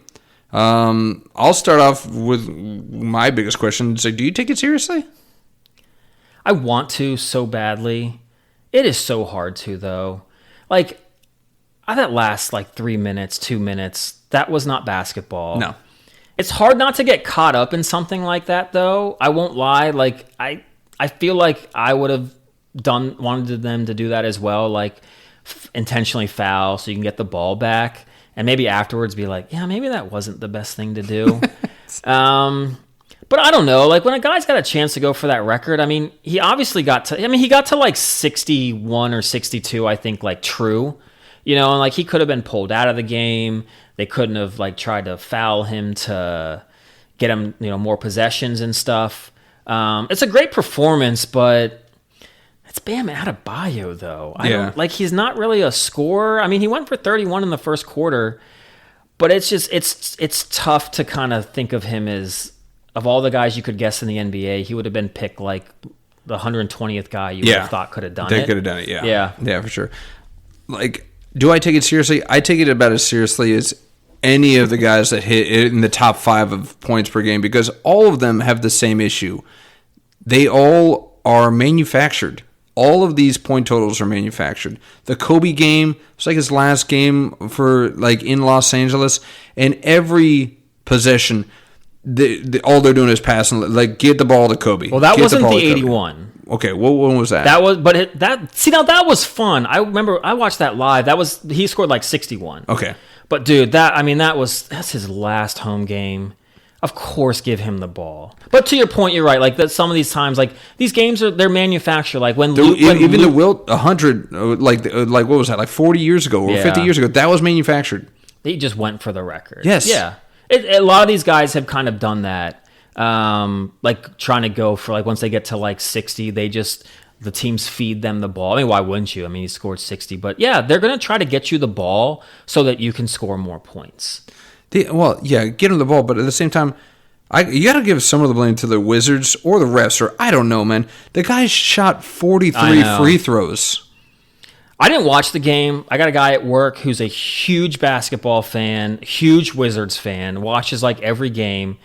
And he was like, dude, the Wizards were fouling him. Like, it wasn't like they were phantom calls. It's like the Wizards are just a bad team. But how much can you blame? It's the team that's in front of you. Like, what are you supposed to do? Just go like 3/4 speed? Like, no. Like, you're supposed to play your game. Then the next guy that had the most free throws on that game was Riley for the Wizards with 7. Well, he shot 43 free throws. I know, he did. Well, they kept feeding him at the... I mean, that number racked up at the end. I think I was like following it on like a game cast, and every time I looked in the fourth quarter, Bam's at the line. Because like the Wizards just... It's like they were trying to deny him the ball. They were getting pissed off. They were getting pissed off. They're like, they don't want to... Because no team wants to be the footnote of... Like, 83-point game against the Wizards. I know. You don't want to be that team. But again, that's not how you do it. So I put part of the blame on the Wizards just for not being able to stop them and just, again, fouling them because they had nothing better to do. And I know that the coach is all salty. He's like, it's some crap, the Wizards coach. But, I mean, to your point, you know, if you don't like it, stop them. And do it the right way. I feel like that's a Brandon. That's a Bigo. Like, you've used that phrase a lot of times. Yeah. Like, yeah, if you don't like it, like, stop it. Yeah. But I don't know, man. The one thing I could like take from it as well was I think so many more people got so upset about it because of who he passed. Kobe? Yeah. Like, if it was, you know, like, so this guy, David Thompson, I've seen like maybe 2 highlights of this guy, but he has like, I think like 77 points. If that was the record before that, I don't think anybody would really have cared as much about it. And it got me like really thinking, I'm like, look, I know Kobe passed away, but for real, why is this guy put on such a huge pedestal? He purposely didn't take a shot in the second half of, I think, what was like a playoff game once to send a message. He wants to sit there and claim, well, me shooting wasn't helping. That's all you did for like 5 straight seasons. Yeah. So you just learned it now in a playoff game. But also, looking back on it, like, how embarrassing had to have been for like ESPN, ABC News, NBC, that we had to sit there and watch him travel from, it was like Eagle or Golden, Colorado, back to LA for a game because he's being charged with sexual assault. Yeah. Dude, you cheated on your wife. Like, whether it was sexual assault or not, you cheated on your wife in Denver.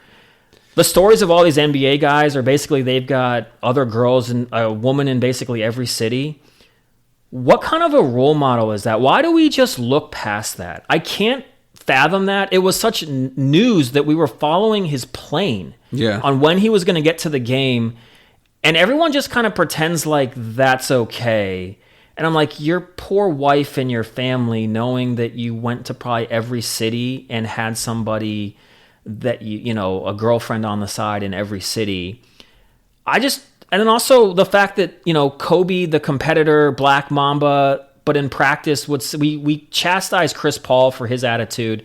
Kobe Bryant in practice would basically make people stay, play one-on-one, and when he's done with you, basically throw you off the court and say, next, who's next? What kind of a teammate is that? Why does he get a pass? Like, why is he in such a high... He won with Shaq. You won one without Shaq, with Pau Gasol, I think, maybe two. But I don't get it. Well, it's because, again, people look past a lot of this personal stuff for greatness. I mean, come on, Michael Jordan's not exactly an exemplary role model. No, he's not. He's a habitual gambler. He is. You're right. And he's also an adulterer. It's like he cheated on his wife 1,000 times. I mean, that is true. You're not wrong. I think the difference is, again, like you said, it's untimely passing. It's like we always give people more grace when we think they pass before their time. Yeah. I mean, we do that with a lot of celebrities. Like, I mean, Kurt Cobain wasn't exactly that's true. a great human being, but he's practically a saint because the way that he passed away. And you see that a lot with a lot of these celebrities is that if they pass before their time, it's like, oh, what could have been? River Phoenix, this is a weird shadow, but River Phoenix, he was in Stand By Me, and he played a young Indiana Jones in The Last Crusade. Okay. You barely know who I'm talking about. I know River Phoenix, don't know. But he OD'd in a club. This guy was just living the vices. Yeah. And everybody's like, oh, but what could have been? It's like, he probably would have drowned out. Yeah. Like, but because he died too soon and died so young, it's the potential what could have been. Kobe was tired, yes, but, he was... Like, the irony of it is, even with sexual harassment, potentially rape, because he was charged with rape. Let's just call it what it is. Okay, I won't be. I'll be nice. We'll call it grape because I'm drinking grape soda. You are. I'm drinking grape soda. So he was accused of grape sodaing a poor woman in Denver, Colorado.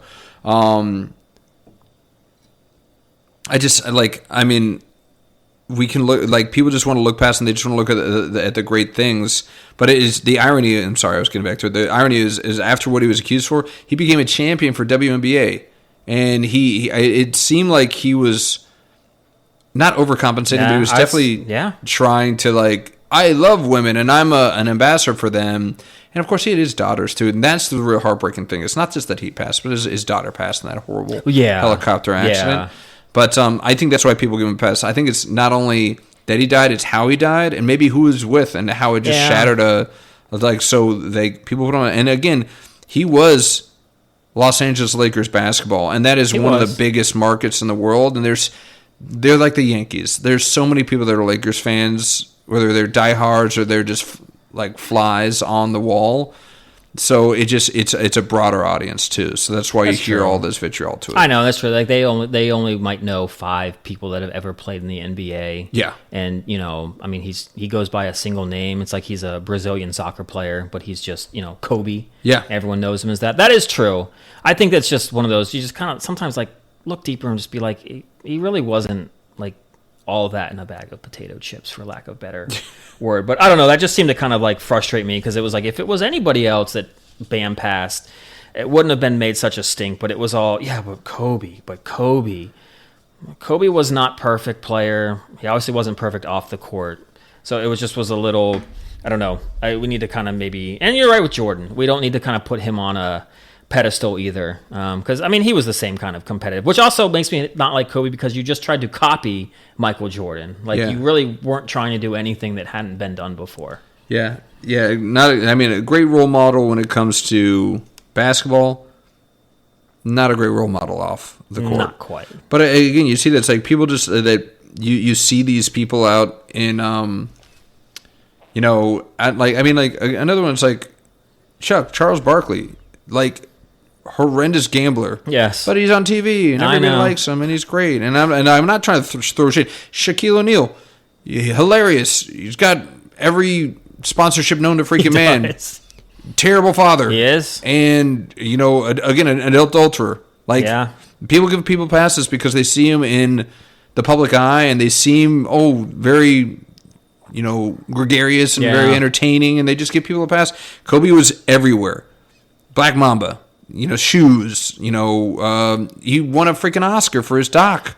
Don't get me started. I'll get you started on that because it was a Kobe Bryant production. If you and I produced something like that, we wouldn't even have been nominated. No, that's the whole. Because the actor did ballet for 8 hours a day. Because they lost massive amounts of weight. Like, because it's Kobe Bryant producing something, it automatically shot ahead of everybody else that was in that category. He was going to be, it was his to lose the second that you attached Kobe Bryant Productions.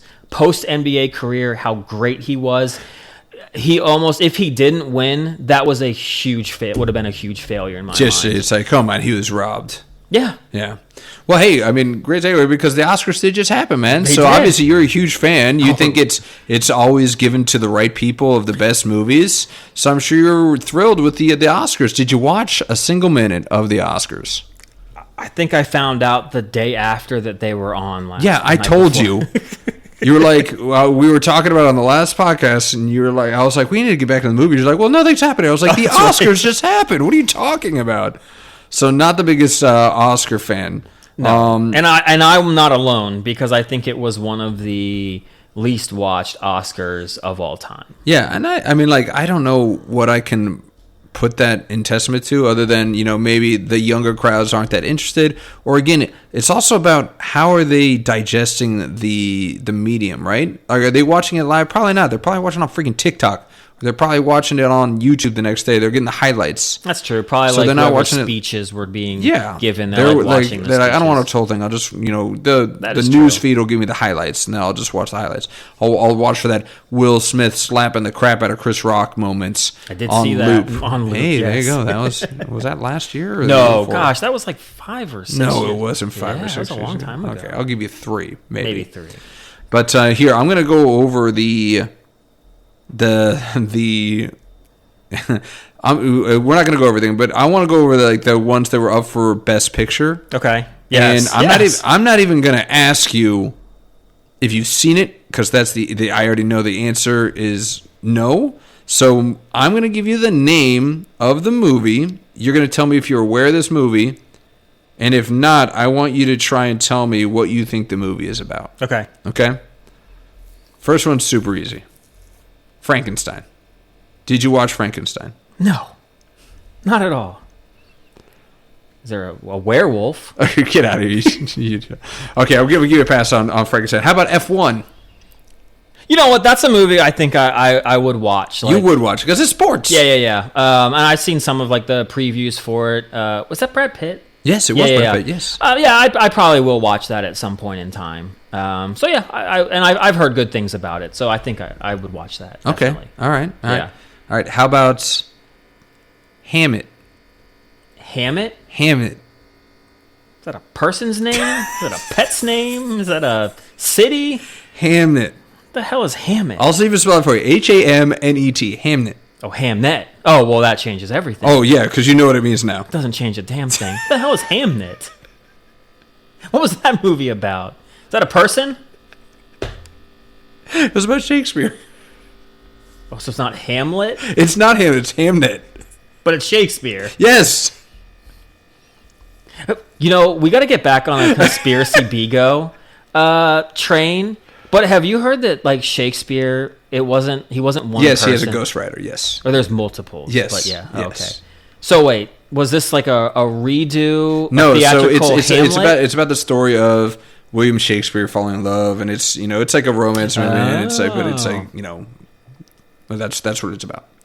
That's an interesting take. Yes, interesting take. The lead actress won Best Actress. That actually Jessie Buckley. That actually sounds like that'd be an Oscar type movie. It was very much an Oscar type movie. I think maybe your wife would like it. Okay. How about Begonia? Is that with Jesse Plemons? It is with Jesse Plemons. I see that. Hey, look at you! You know an time actor's name, and that not a Brad Pitt, a Jesse Plemons. Right? Yeah.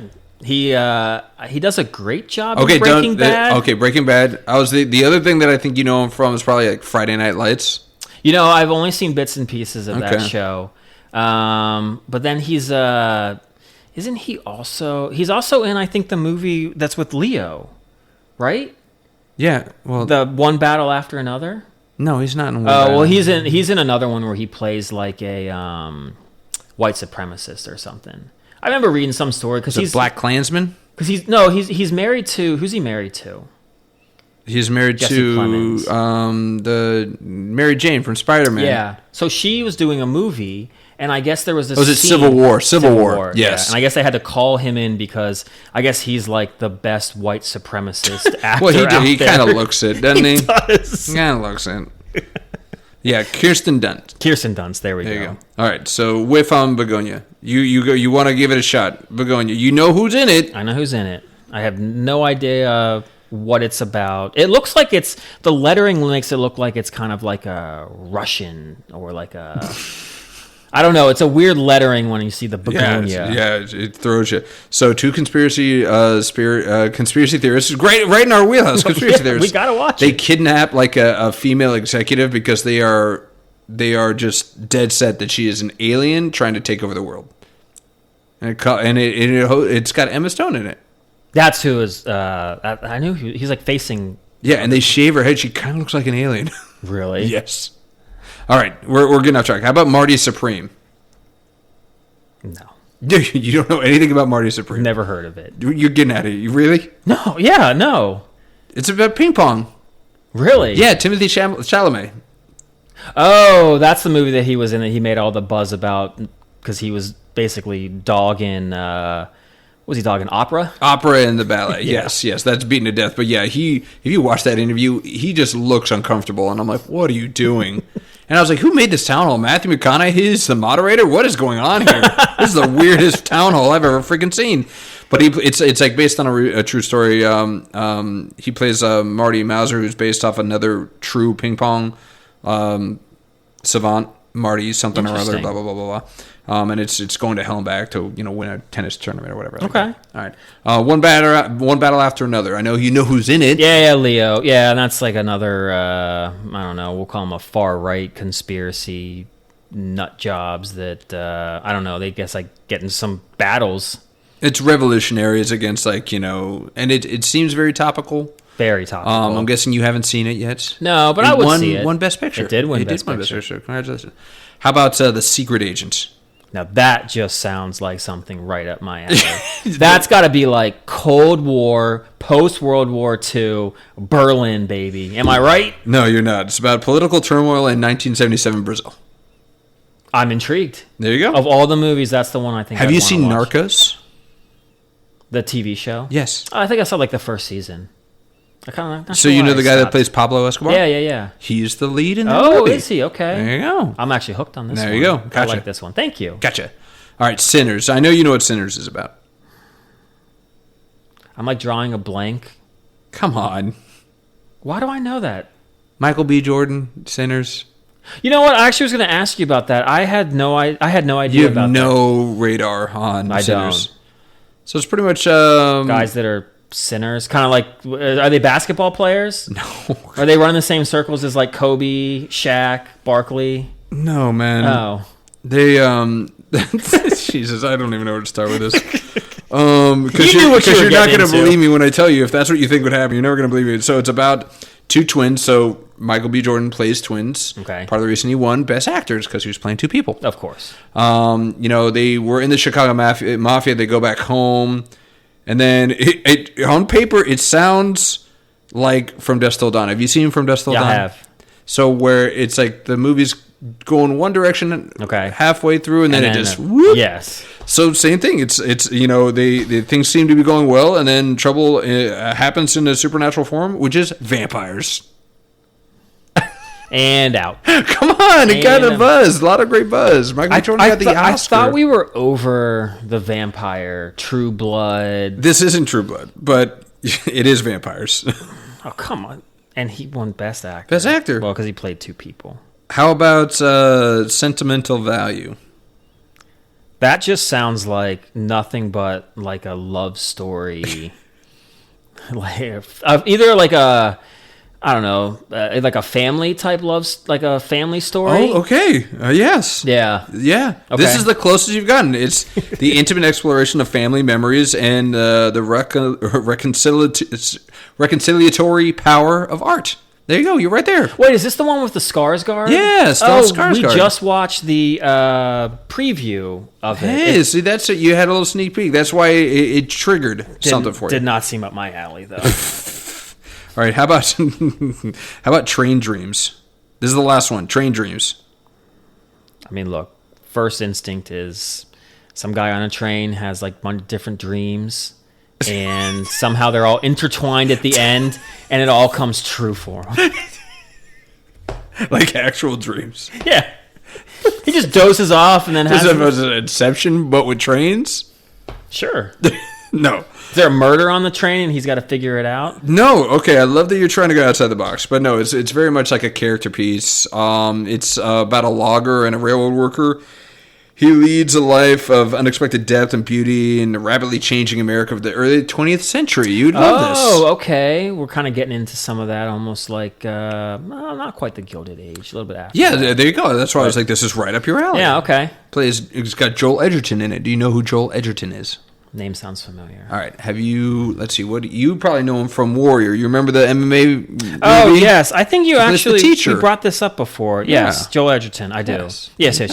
See, I'm going to recognize the face, but didn't recognize the name. So you're going to see, I see you watching at least 3 of these movies now. Perhaps. Yeah. Actually, there are actually a few on there that I actually would give a watch to. Thanks, man. Yeah, I'm here for you, man.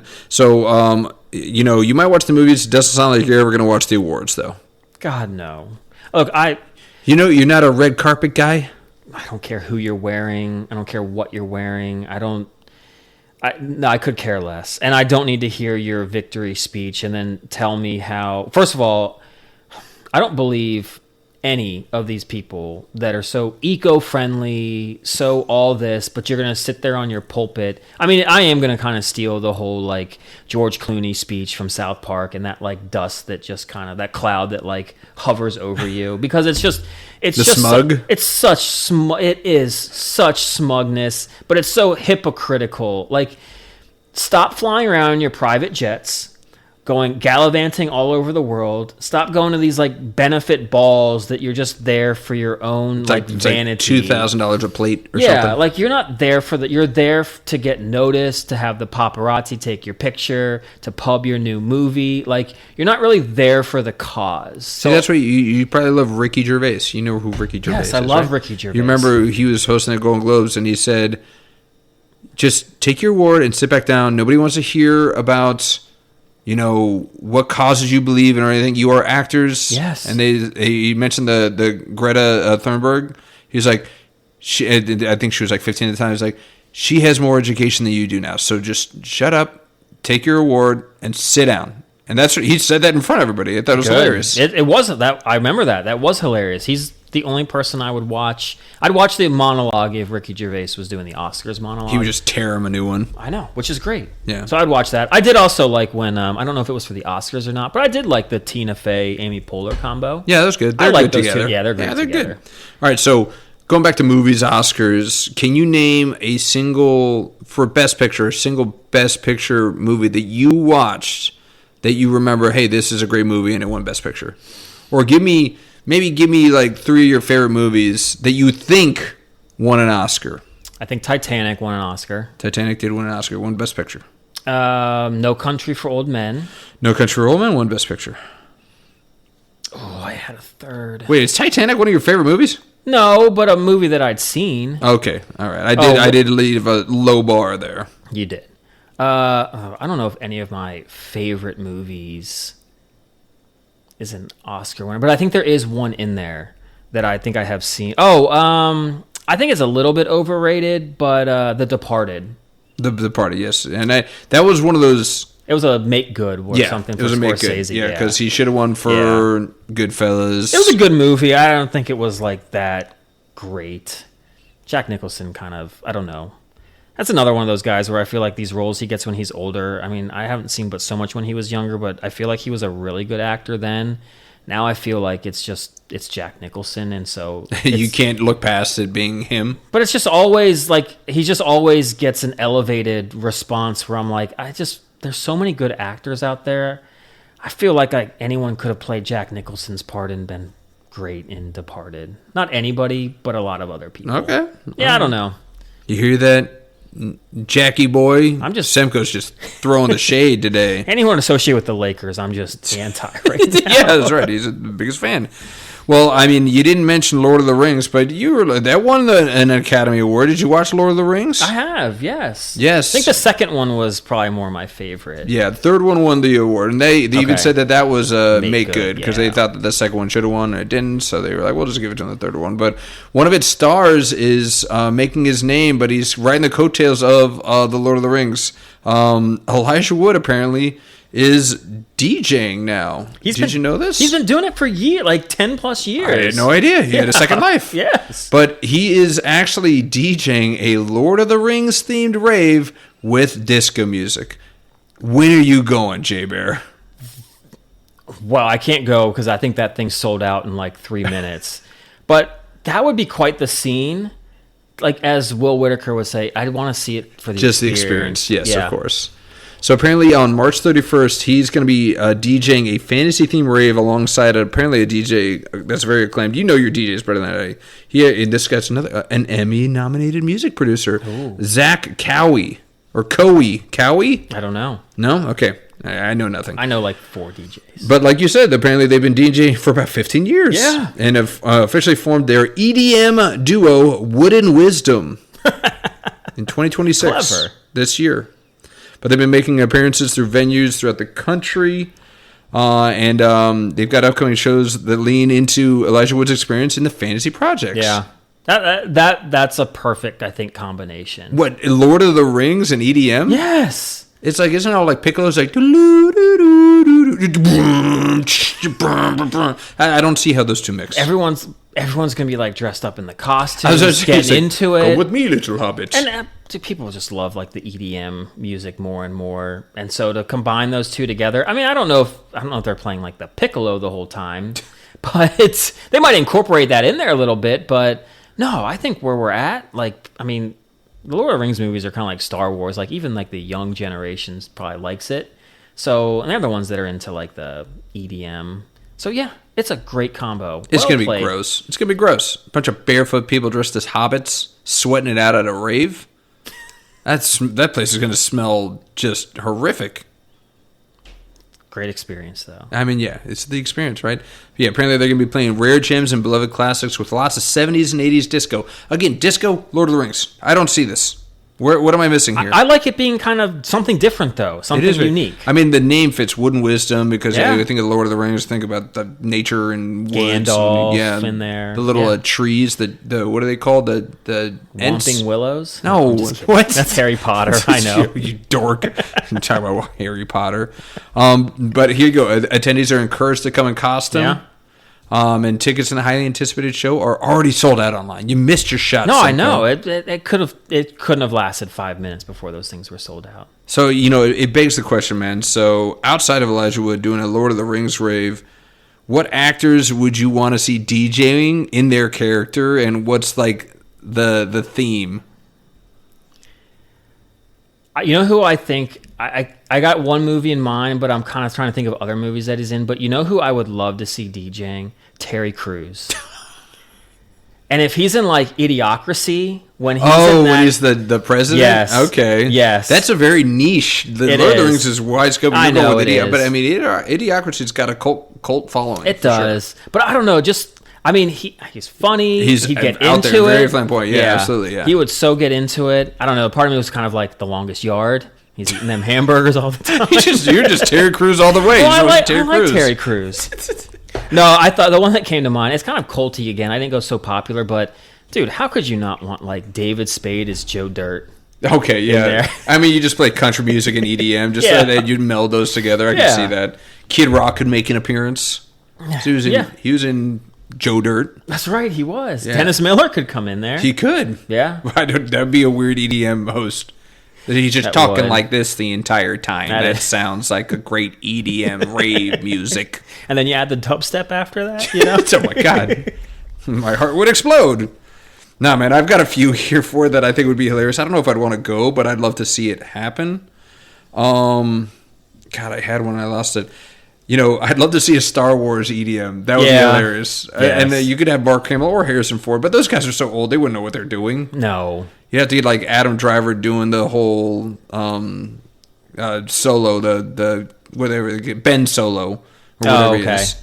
And like, you know, that would, I'm just thinking about what would be a moneymaker. I mean, a Star Wars EDM, that would make just no doubt money hand over fist. Well, Harry Potter would be another one. Harry Potter would be huge. Yeah, Daniel Radcliffe doing the DJ in there. Yeah. As Harry? He seems like someone that actually, I feel like one of those actors probably enjoys something like doing like an EDM or like a DJ type thing. I could see that. Like, couldn't you think Ron Weasley? Seems like he might be. Ron Weasley. Everybody's on so many drugs, they all think they have the cloak of invisibility. They're like, I'm invisible. They all kind of like the wands, and they're just like saying all these spells. Everyone, hey, you're not doing this. What's the little thing that they try and catch that looks like a little golden fly? Oh, I can't remember. Like everybody thinks they're chasing that thing around. Like, oh, they got their broomsticks on. Or they get like a light show kind of going to where like you see like a hologram image going around and seeing if people are gonna like chase after it. Yeah. Well, then you've got like the Quidditch you could add to it. Quidditch. That's a sport we could play, you know. I don't want to play Quidditch. You want to play Quidditch? I don't want to ride around on a broom. Are you freaking crazy? It's the dumbest looking This is thing my ever. life, yeah. It's almost like those guys that do that hobby horsing instead of like actually riding horsing. You've seen this. It's nuts. Yeah, how's that any different than playing Quidditch? No, I know. I was kind of being facetious. Yeah, you better be facetious. No, I would never. Facetious right in your face. I watched like a highlight because I think I told you the one of the Sportsplex right down the road held like the national championships. Mm-hmm. And so it was like, well, I want to kind of watch some videos. I can't make sense of how you score, but it's just why you have to have like a broomstick in between your legs when you're doing everything. Like, what is the point? No. But I'll give you one more. Another actor / theme. Okay. EDM rave.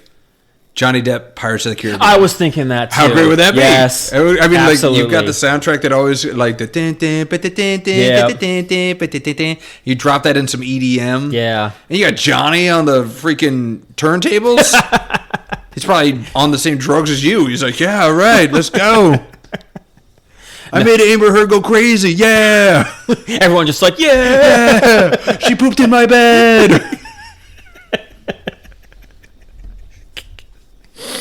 Oh man, yeah. I mean, like, I would go to that. I mean, like, and you know, the costumes speak for themselves. Yeah. And I mean, who doesn't like to see a sexy pirate, man or woman, right? Right? Who cares? I mean, Jack Sparrow was looking. You know, when you had like the braids, the eyeliner, and everything. eyeliner. Everybody's get the makeup on. I mean, women could be Jack Sparrow. Men could be Jack Sparrow. Yeah.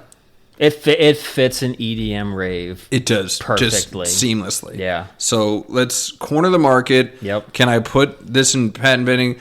Jimbo's dad used to work at a patent office. Jimbo, get your dad to give me the patent on the Pirates of the Caribbean EDM rave, please. Have you ever been to a rave? I have not actually. Never been to a rave? No. And that is something that is high on my wife's list. Really? Yes. She's kind of gotten me into a little bit of like that EDM type music lately, and so yeah. But she's like, I just want to experience it like once. I'm like, that's the last place I want to go. Yeah, that doesn't seem like a Semco crowd. It's not at all. Which is funny because you like the music. I do. I don't know. I don't. I mean, I would want to go to like even like a concert, but even like a concert, I just kind of like want to like watch the band. I'm not too into getting into it. It'd be like people watching like a rave. So I'm not really taking part in the rave. So I don't see you in a mosh pit at like a road concert. Gosh, like, I'll look from my assigned seat. Thank you very much. Correct. Yes, and I will sit down for most of it. You're like, excuse me, that is my seat. I am in F12, not you. I paid for these seats specifically because of the angle and the view. There's like 4 rows that are empty right in front of you, and you're like, no, but this is my seat. Yes. This is my seat. Without rules, there would be chaos. Yeah, it's been a while since I've been to a rave, but they're just chaos. I'm sure. Absolute chaos. Or is it more like intense than? Because I think you told a story of how you were in like a mosh pit or close to it. Is it like more intense than like that? Or it's a different. It's much more friendly. Let's put it that way. Okay. Yes. Because everybody's just having. You bump into one. It's like in a mosh pit, you bump into somebody. You're getting an elbow to the face. You're getting a kick. Yeah. My personal experience, I bump into. You're getting groped. Yes. I'm getting like assaulted in a very different way, and depending on who the perpetrator is, you're like, well, I'm going to see where this goes, or the other one, you're like, get off of me. It's like, I know you're just like Jack Sparrow, and so am I, but come on. This isn't a mirror. Jeez. Well, I mean, like, what about if we were DJs? We're doing the podcast, then we got mics in front of us. We can write DJ. I think so. Yeah? What would be the music? Would it be EDM? I guess that's all you do as DJs, right? Kind of. Yeah. But, you got to make sure you get, like, the flow of everything right. I would just, like, take our podcast and I just put a beat behind it. Yeah, and take some of, like, our best clips. Yeah. Some of, like, our best, like, one-liners. Talk about the two-man bobsled. Two-man bobsled. Gotta be on top. That's about all it would be. Well, what would your DJ name be? Well, like I think there's like two that are like pretty. I think are pretty like easy. The first one would be like like DJ Speed. Okay, like I'm DJ fast. Speed. Yeah. And then I think the other one would be like, especially after how I started this podcast, probably like DJ Angry Bear. Oh, I like Angry Bear. DJ Angry Bear. Would you be wearing like a bear head like how Dead Mouse does? Yeah. With the helmet? You just be wearing with like the eyebrows pointed down like you're angry. Yeah. And then maybe like midway through we come back from a break and I'm like happy and people are like, oh man, we made him happy with our dancing. I wouldn't want anyone to know like who I am or what I look like. So okay, so you'd put like a Daft Punk. No, I couldn't do that. It'd get too hot in there. I don't know. They got like robot heads. They probably got like AC pumping through. That is probably true. Or fans. Yeah, I wouldn't need that. But yeah, I think those would be probably like the two easiest names. How they work, Angry Bear. I like. They do. And I was afraid you were just gonna say J Bear. I was like DJ J Bear. Come on. I did a little more creative. A little bit more creative. Yeah. What do you got? I don't got a lot. I got DJ Brizzicake. Brizzicake. That would be my DJ name, DJ Brizzicake, and then I would throw cake. You just see it like Steve Aoki, like he'd throw food. Yeah. Into the. I would do that, but with cake. And I'd be like, why is it called Brizzicake? Get really close, and when the beat drops, you'll find out. I like that. And it'd be a different cake every time. Okay. Devil's food. Carrot cake. Angel food. Oh, angel food. Right? Okay. A little light. Okay. A little pound cake. A lemon cake. The cake will kind of dictate where we're going. Yeah, the mood, or maybe the venue. Like, that too. Like I do German food in Germany. I think we got some legs with this. Yeah. I was thinking like DJ. It's like when I'm in Forehead. DJ Forehead. DJ Fivehead. There it is. Yeah, I was thinking like DJ Sick Balance. Sick Balance, Yeah. DJ Balance, and I'm falling over there. As I fall over halfway through the set. Oh, he did it, he fell over. DJ Flat Feet. DJ Pancake Feet. I had that, yeah. You had DJ Flat Feet? I did. Oh, you just riffing on me. I got nothing planned. You get all these names for me. That was easy coming up with names for you. I'm fine. Yours is DJ Short King. DJ Short King. Can't see over the turntables. It's like, how big's the crowd? I can't tell. So they don't even see your head. They just see you raise your hands. Like, oh, man, he's back there. He is there. I'm here. DJ Stepstool. That's your name. Oh,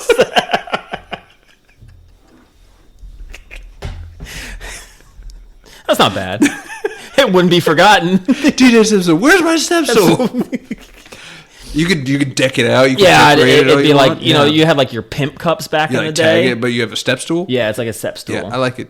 I'd have to make sure I guard that thing, though. Yeah, because those crazy EDM fans, I got DJ step stool. Now he's just DJ. I have no step stool. And our act is over. Well, would you have any celebrities? Who do you think would be like the first A-lister or Gen Zer that would be attendance of the DJ Stepstool EDM concert? Or who would you want? Which popular person? I don't even know popular people anymore. Well, I think only because she seems very popular, and it's one of the only few names that I know. Plus, it's already kind of a name that could just instantly go in there, but she could be DJ Ice Spice. Oh, DJ Ice Spice. Why that would not? be your Gen Z like guest DJ with you? Yes. Hate it. I think that'd be some good pull. I don't know. I was also thinking of, which I hadn't seen much from her in a while, but she was everywhere. But, DJ Addison Rae. Wouldn't mind having her up there. I don't even know who that is. She was like she had a Alani Nu flavor at one point. Oh, that's why you know her. She's getting your energy drink. No. She was also, I think, tried to... That's not it. She was all over the place for a while. I think she was trying to do like be a correspondent for like an MMA event or something. And I guess people got like an uproar about it because they're like, so you're just going to hire her when there could be like a legit journalist you could get to actually do it. Yeah. Those are the two that came to mind. I'll be honest, I don't know as much Gen Z people. But I don't know, you seem like you might have.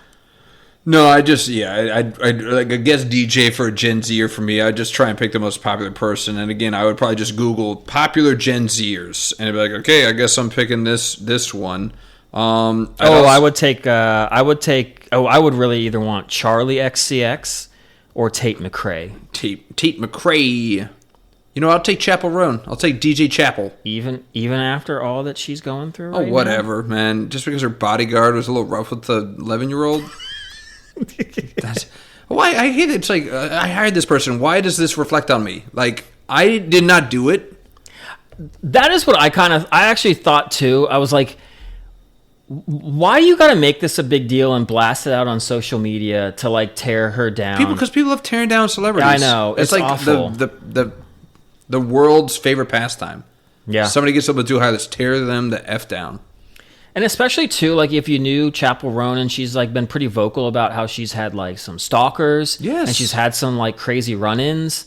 And I mean, I don't know, not a parent, but it's like, I know you want to like believe your kid, but they're 11. I mean, so if they come back and, how do you know she didn't do something? Or the other thing is like, that 11-year-old's like, I didn't do anything. Well, did you? I don't know. But at the same time, it's like, like you could, maybe you're just mad because she gave you no time of the day. You're just like, I didn't get to see Chapel. That's what I think happened. And then, and then the guard's like, excuse me, like she's coming through here. Like, please move. You got to be careful out there. But, Gen Zers, like, I brought it up, and I also brought it up because I wanted to talk about this. It's like, have you heard about this pout face that apparently they're doing now? Yes. What the heck, man? So, I guess it's this decade's duck lips. Yes, exactly. So they're making it kind of a shorthand for the generational aesthetic shaped by social media trends. I'm literally reading this off. I'm not making this up. And evolving beauty standards as the look spread across social media, boosted by influencers. And this is how I know I'm out of it. Like Ashton Earl. No idea who that is. TV personalities like Love Island fave, Iris Kendall. Never heard of you before. And even red carpet appearances from celebrities like Lily Rose Depp. Hey, Johnny Depp shout out. That's his daughter. There we go. And Ariana Greenblatt. Oh, I have no idea who that Ariana is. Grande. Nope, Greenblatt. I think the first person you mentioned, I think she's the one that's kind of like, was it Alex Earl you said? No, it's Ashton Earl. Oh, Ashton Earl. I thought it was Alex Earl. Yeah, I know who Alex Earl is because she's tied to Tom Brady. Or And she now had Joe Burrow or something. Oh, my goodness. Apparently Tom Brady. Tom. This You're is on we first just name we basis, just Tom. turned into TMZ Sports over here. Yeah. Apparently he's got no game with the ladies. I'm not surprised by that. Well, he's about as robotic as can be. Well, you get that famous. You these women just throw themselves at you. You don't need game. You just have to be somewhat attractive and don't vomit all over yourself, and you're fine. Maybe the younger generation, because I think Alex Earl is part of the Gen Z. Maybe they're looking for more than just, you're a famous athlete. I want to have babies with you. Yeah. I guess they want you to them to try a little bit harder. Whatever. Tom's probably like, okay, I'm not trying any harder. He's like, who's that hottie over there? She's not going to make me work as hard, so peace. But yeah, the pout face looks so dumb. I thought the duck face looked dumb. I know, I missed the duck face. You show me now. some of these pictures, and I'm just like, why do you look like you're just unhappy to be here? Like, you just look like you're either, coked out of your mind. Not even coked. You're like just heroined out of your mind. Stoned out of your mind.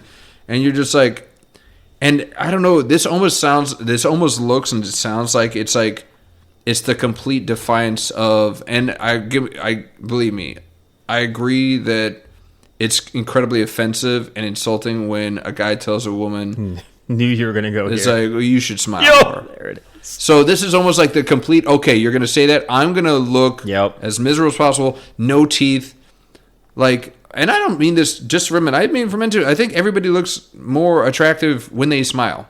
Yes. Generally being in like a good, positive mood and like, yeah, it comes off as a more attractive look. I can't believe now, like, are the young guys, are they just like, dude, that pout face is strong. Well, you know what else I blame this to? And I read in this article, it's because, again, they're trying to show off all this freaking Botox they have on their freaking lips. That's true, yeah. So they're like, look how big my lips can look when I pout. And I'm like, you look ridiculous. You Plus, look like a funhouse mirror. Why are you getting... You know, my wife showed me, like a couple weeks ago, it was like a plastic surgeon and showing pictures of like someone that just had plastic surgery and was supposed to guess the age. He was 30 plus, sometimes like right at 30, but it was usually 35 plus. He was guessing the ages, 28 and below. Jeez. Like they look so old, and you're supposed to get that stuff when you're like literally losing the collagen in your face and like need the facelift, like not when everything is already tight as can be. Makes no sense to me. No, I don't get the pout face. Yeah, it's also just almost like they just don't want to show like they're ever having any fun or any emotion, and they're like, well, we don't want to like mess up our jawline either, you know, because Kim Kardashian was like, yeah, it messes things up when you smile a lot, so I want to have like a younger looking. Okay, I mean, at least when we're like going to be like 70, 75, we're going to be like maybe not looking as good as they do when they're 70, 75, but we had some fun, we smiled, we like had some good experiences or something. We didn't just like sit there and pretend like we're angry all the time. I look up at pictures of me and my family. It's like, I'm like, look how happy we look.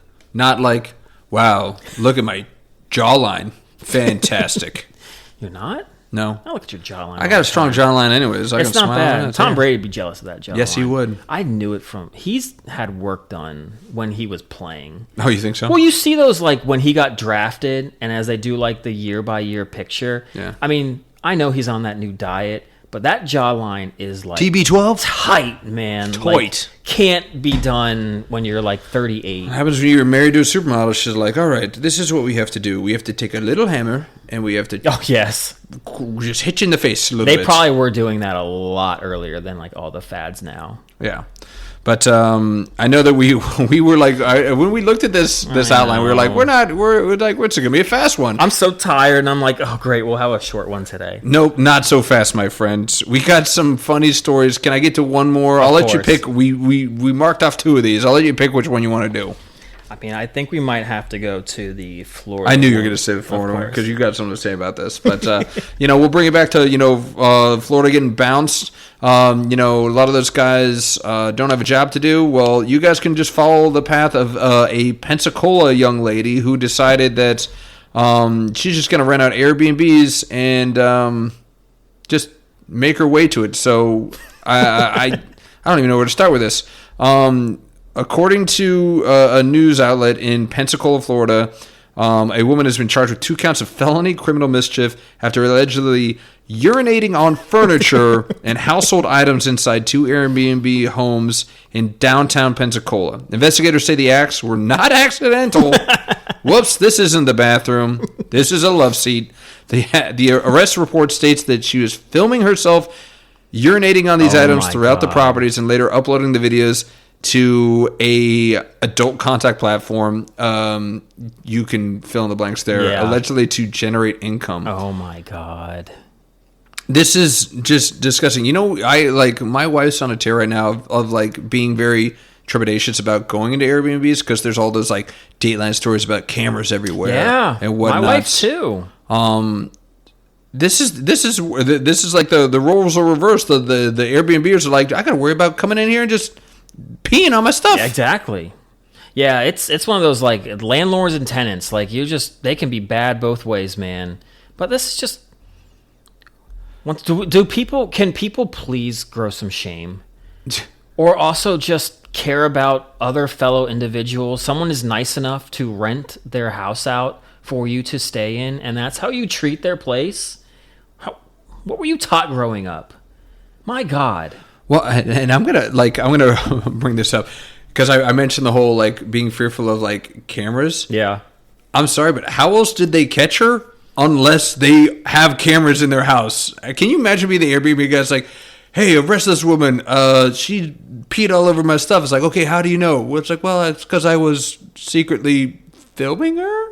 Like, how do you find out? Well, I was thinking maybe... Or they just come home and it's like, this place smells like piss. And it's not cat pee. That's human pee.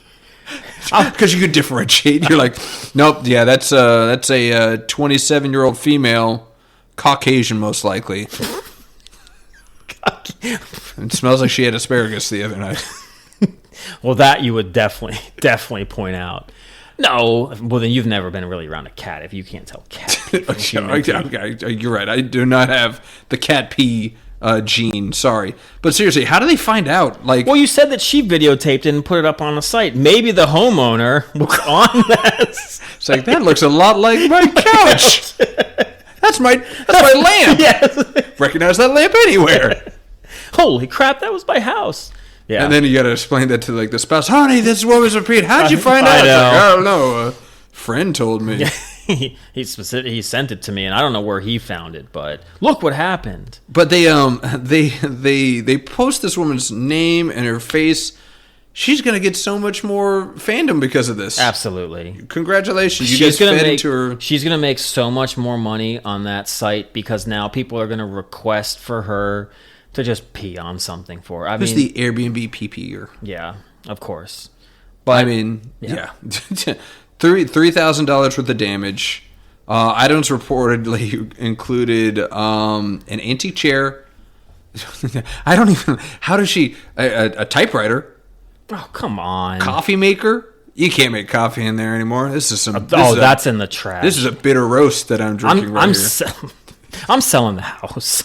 A toaster, television, record player, and then the bedding and a rug. Yeah. She could probably say bedding in a rug. I am incontinent. Sorry, but it's like, okay, I get that. Toaster. But why the typewriter? Why'd you pee on my typewriter? You can't use that anymore. A toaster. Yeah, put the bagel in there, and it's like, It's just more egregious when mold? It's like food and drinks. Like, I know. It's like, I could possibly get past, okay, you pee on my couch, that sucks. You're never going to get rented here. But it's like, I use that to make coffee. I know. It's like personal at that point. It's almost like an attack. Yeah. Yeah.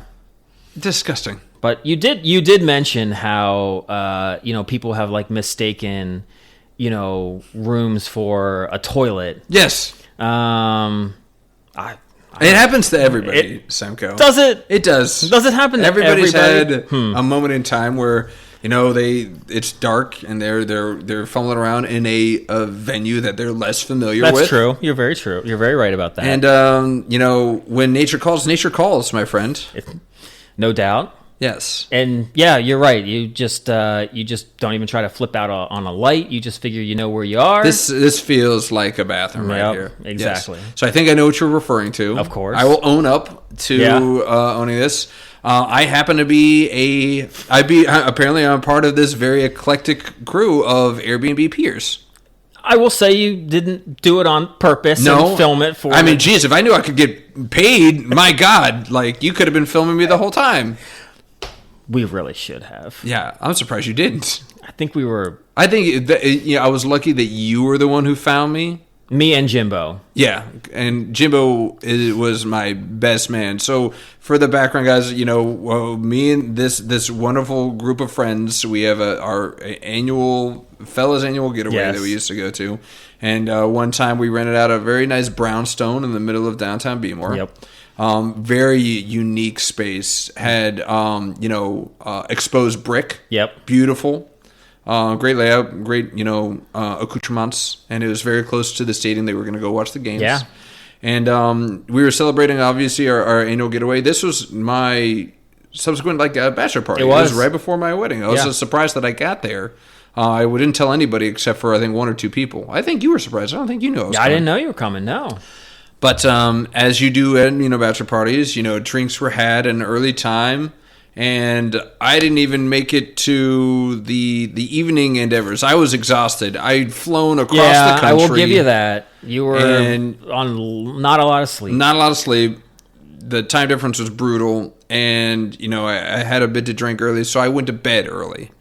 Right after though, we went to we were intending to go to the game. Yes. And we went to what's the famous place where we always Pickles. go? Pickles. How could you forget? To have a few drinks.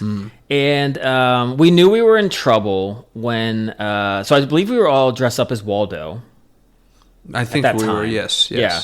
And it was one of the guys that came up with us was actually a friend of DW's. Not much of us had really known about him. I think his name was Andrew.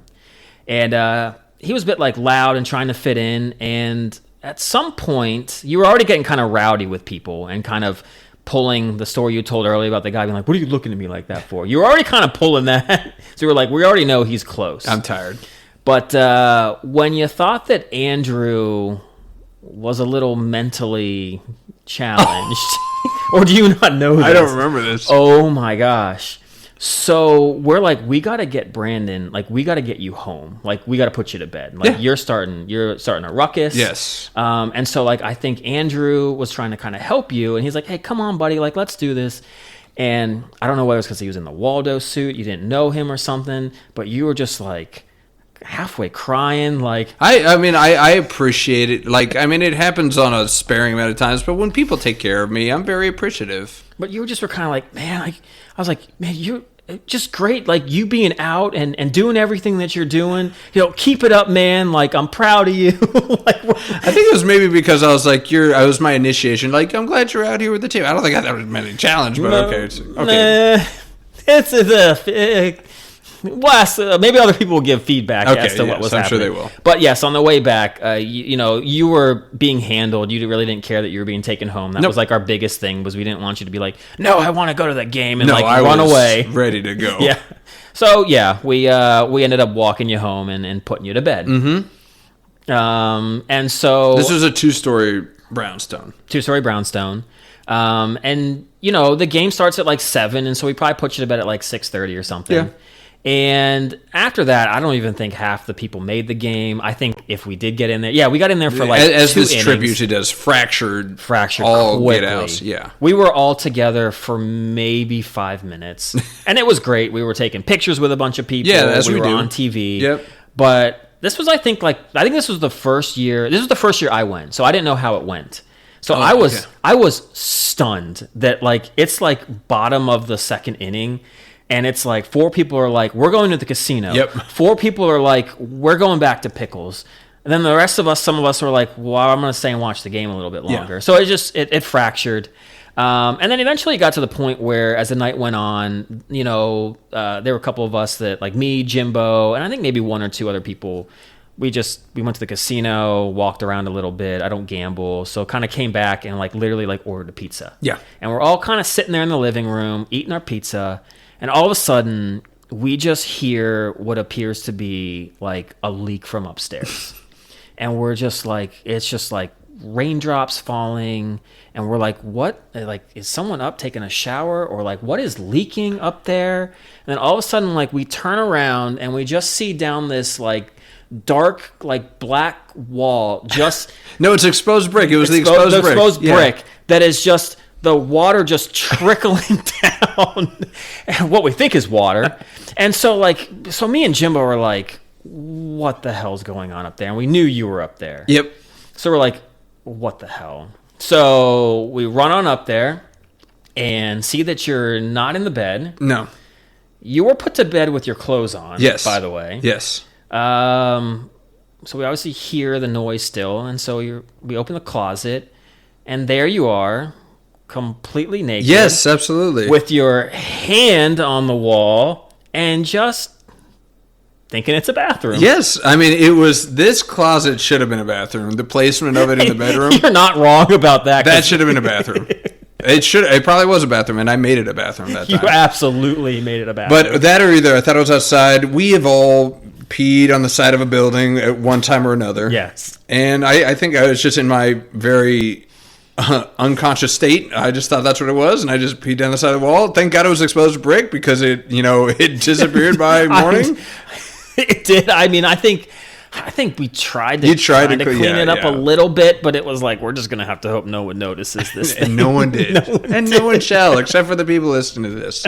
But nobody was hurt in the escapades. Jay Bear and Jimbo, you guys took very good care of me. You've got me back to bed, and I woke up none the wiser until you guys reminded me in the morning. So all good. And yeah, I mean, so it can happen to anybody. The only difference is that mine was incidental. Yes. I'm not getting paid for it. And this woman's purposely damaging property and making a quick buck out of it.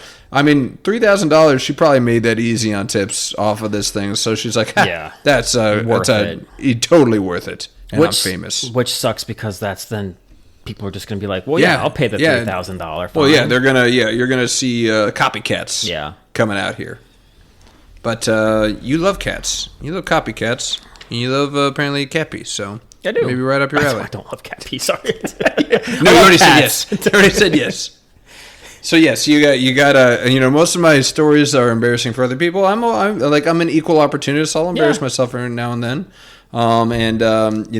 For Papa Hunter, I apologize that you had to hear that story, but it doesn't make me any less of a guy. No, look, man, we've all been in that situation. No, I'll give you credit. One, you were really tired. You were fed a boatload of drinks, and the way that house was set up, that room, the bathroom was so far away. So far away. It really was. Well been at a different house. It kind of was. Well, you remember, I'm just more kind of like, you took all your clothes off. Yeah. That was kind of like does he know that he's just like, you're like, did you try to find a bathroom and realize it's not in any of these rooms in here? And like, I guess I'm just going to have to go here. Like, whatever. It probably was, yeah. I was hot. I remember being hot in that space. It was like dead of summer. So I was like, I think I just was trying to shed the layers. Yeah.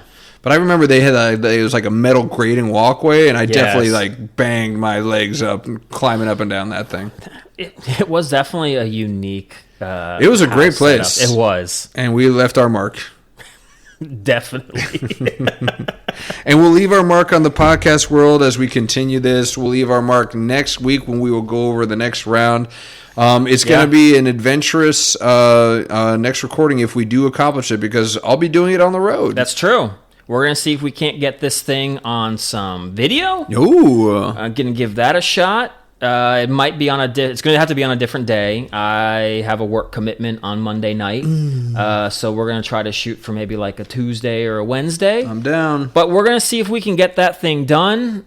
So, you all have asked for us to see our bright, beautiful faces. Mm-hmm. So I think you all are going to get your wish. Yeah, careful what you wish for. I know, right? Oh, goodness. Might not even pay attention to what we say, though. They'll just be looking at just staring at mugs. Yeah, absolutely. I can't blame them. Now I got to figure out what I'm going to wear, though. Oh, my God. What am I going to wear? Like at the Oscars. Who am I wearing today? Well, you just need to have your Bigo bobblehead in the back, and that's all they'll be staring at. I do. I think of that, too. A nice little setup. Yeah, we got to get the backdrop here. I know. Not a great backdrop where we're at right now. It's a great spot to do it, though. It is a great spot. It's just very casual. It's better than if we were, like, in a closet or something. Yeah, peeing on the wall. Absolutely. Yeah. But do you have any last words? No, man. Excited to talk about the Elite Eight. That'll be done by the time we record next. And it'll be opening day by the time we record. We'll have baseball in the full throes. Talk about the first week of baseball. What do we like? What do we don't? Our two teams are not ones that are going to be fighting for that championship, and the Pirates and the Nats. Well, maybe we need to do a bet. Know. Maybe we do a bet on the race to the bottom. Who's going to end up with the worst rank or the worst record between our teams? Yes. Oh, I think the Pirates are going to be. I think the Pirates could be a sleeper. Get out of here! You think they're going to make the playoffs? Maybe. They've made the playoffs with less in years past. Okay. Who's your best bet? O'Neal Cruz. Brian Reynolds. Yeah, how old is he? They picked up Brandon Lowe now. They picked up a couple other decent bats. It's not so much the bats as it is the pitching. Okay, so you got Skeens and Mitch Keller? No, we got, what was it, Bubba? Bubba Chandler. Yeah, the guy that I wanted in the draft. Yeah. Yeah. Then there's another starter in there. I can't remember. There's Jones, but I think he's hurt. Yeah. No, there's another guy. But then the bullpen's supposed to be really good. Yeah, look, I'm not calling World Series, but I'm like, might sneak into that last wild card. All right. Maybe we'll give a quasi prediction. I mean, it's 162 games. If we start talking 5 games in, I don't think that's going to do anything. No, I don't think so. So we could give like some little predictions. Maybe think a little get 50, bit 75. How many games they're going to win? Yeah, we'll do that for like our teams, maybe, and then we'll just kind of give who we do think will win like divisions. Give a World Series. We got pick. to, man. Yeah. So we'll get into a little bit of like the baseball because the Elite Eight. There's fewer games. Not going to be as much to talk about. And there's not going to be a fantasy draft that takes up 45 minutes of time. There'll be plenty of wild stories because we left about 4 on this docket right we already got that set. Yes. All right, sir. Well, yeah, I'm ready to go. You want to send us off? Let's go. That's another episode of Undrafted and Overconfident. Thanks for hanging with us. The two friends who've been arguing about sports for 20 years and still can't agree on anything. Hit that follow button, drop a rating, and follow us on Instagram at Undrafted and Overconfident. And we'll see you next week. Got a new social. Different takes. Say nonsense. Nonsensies. All right. Thanks, y'all. Peace.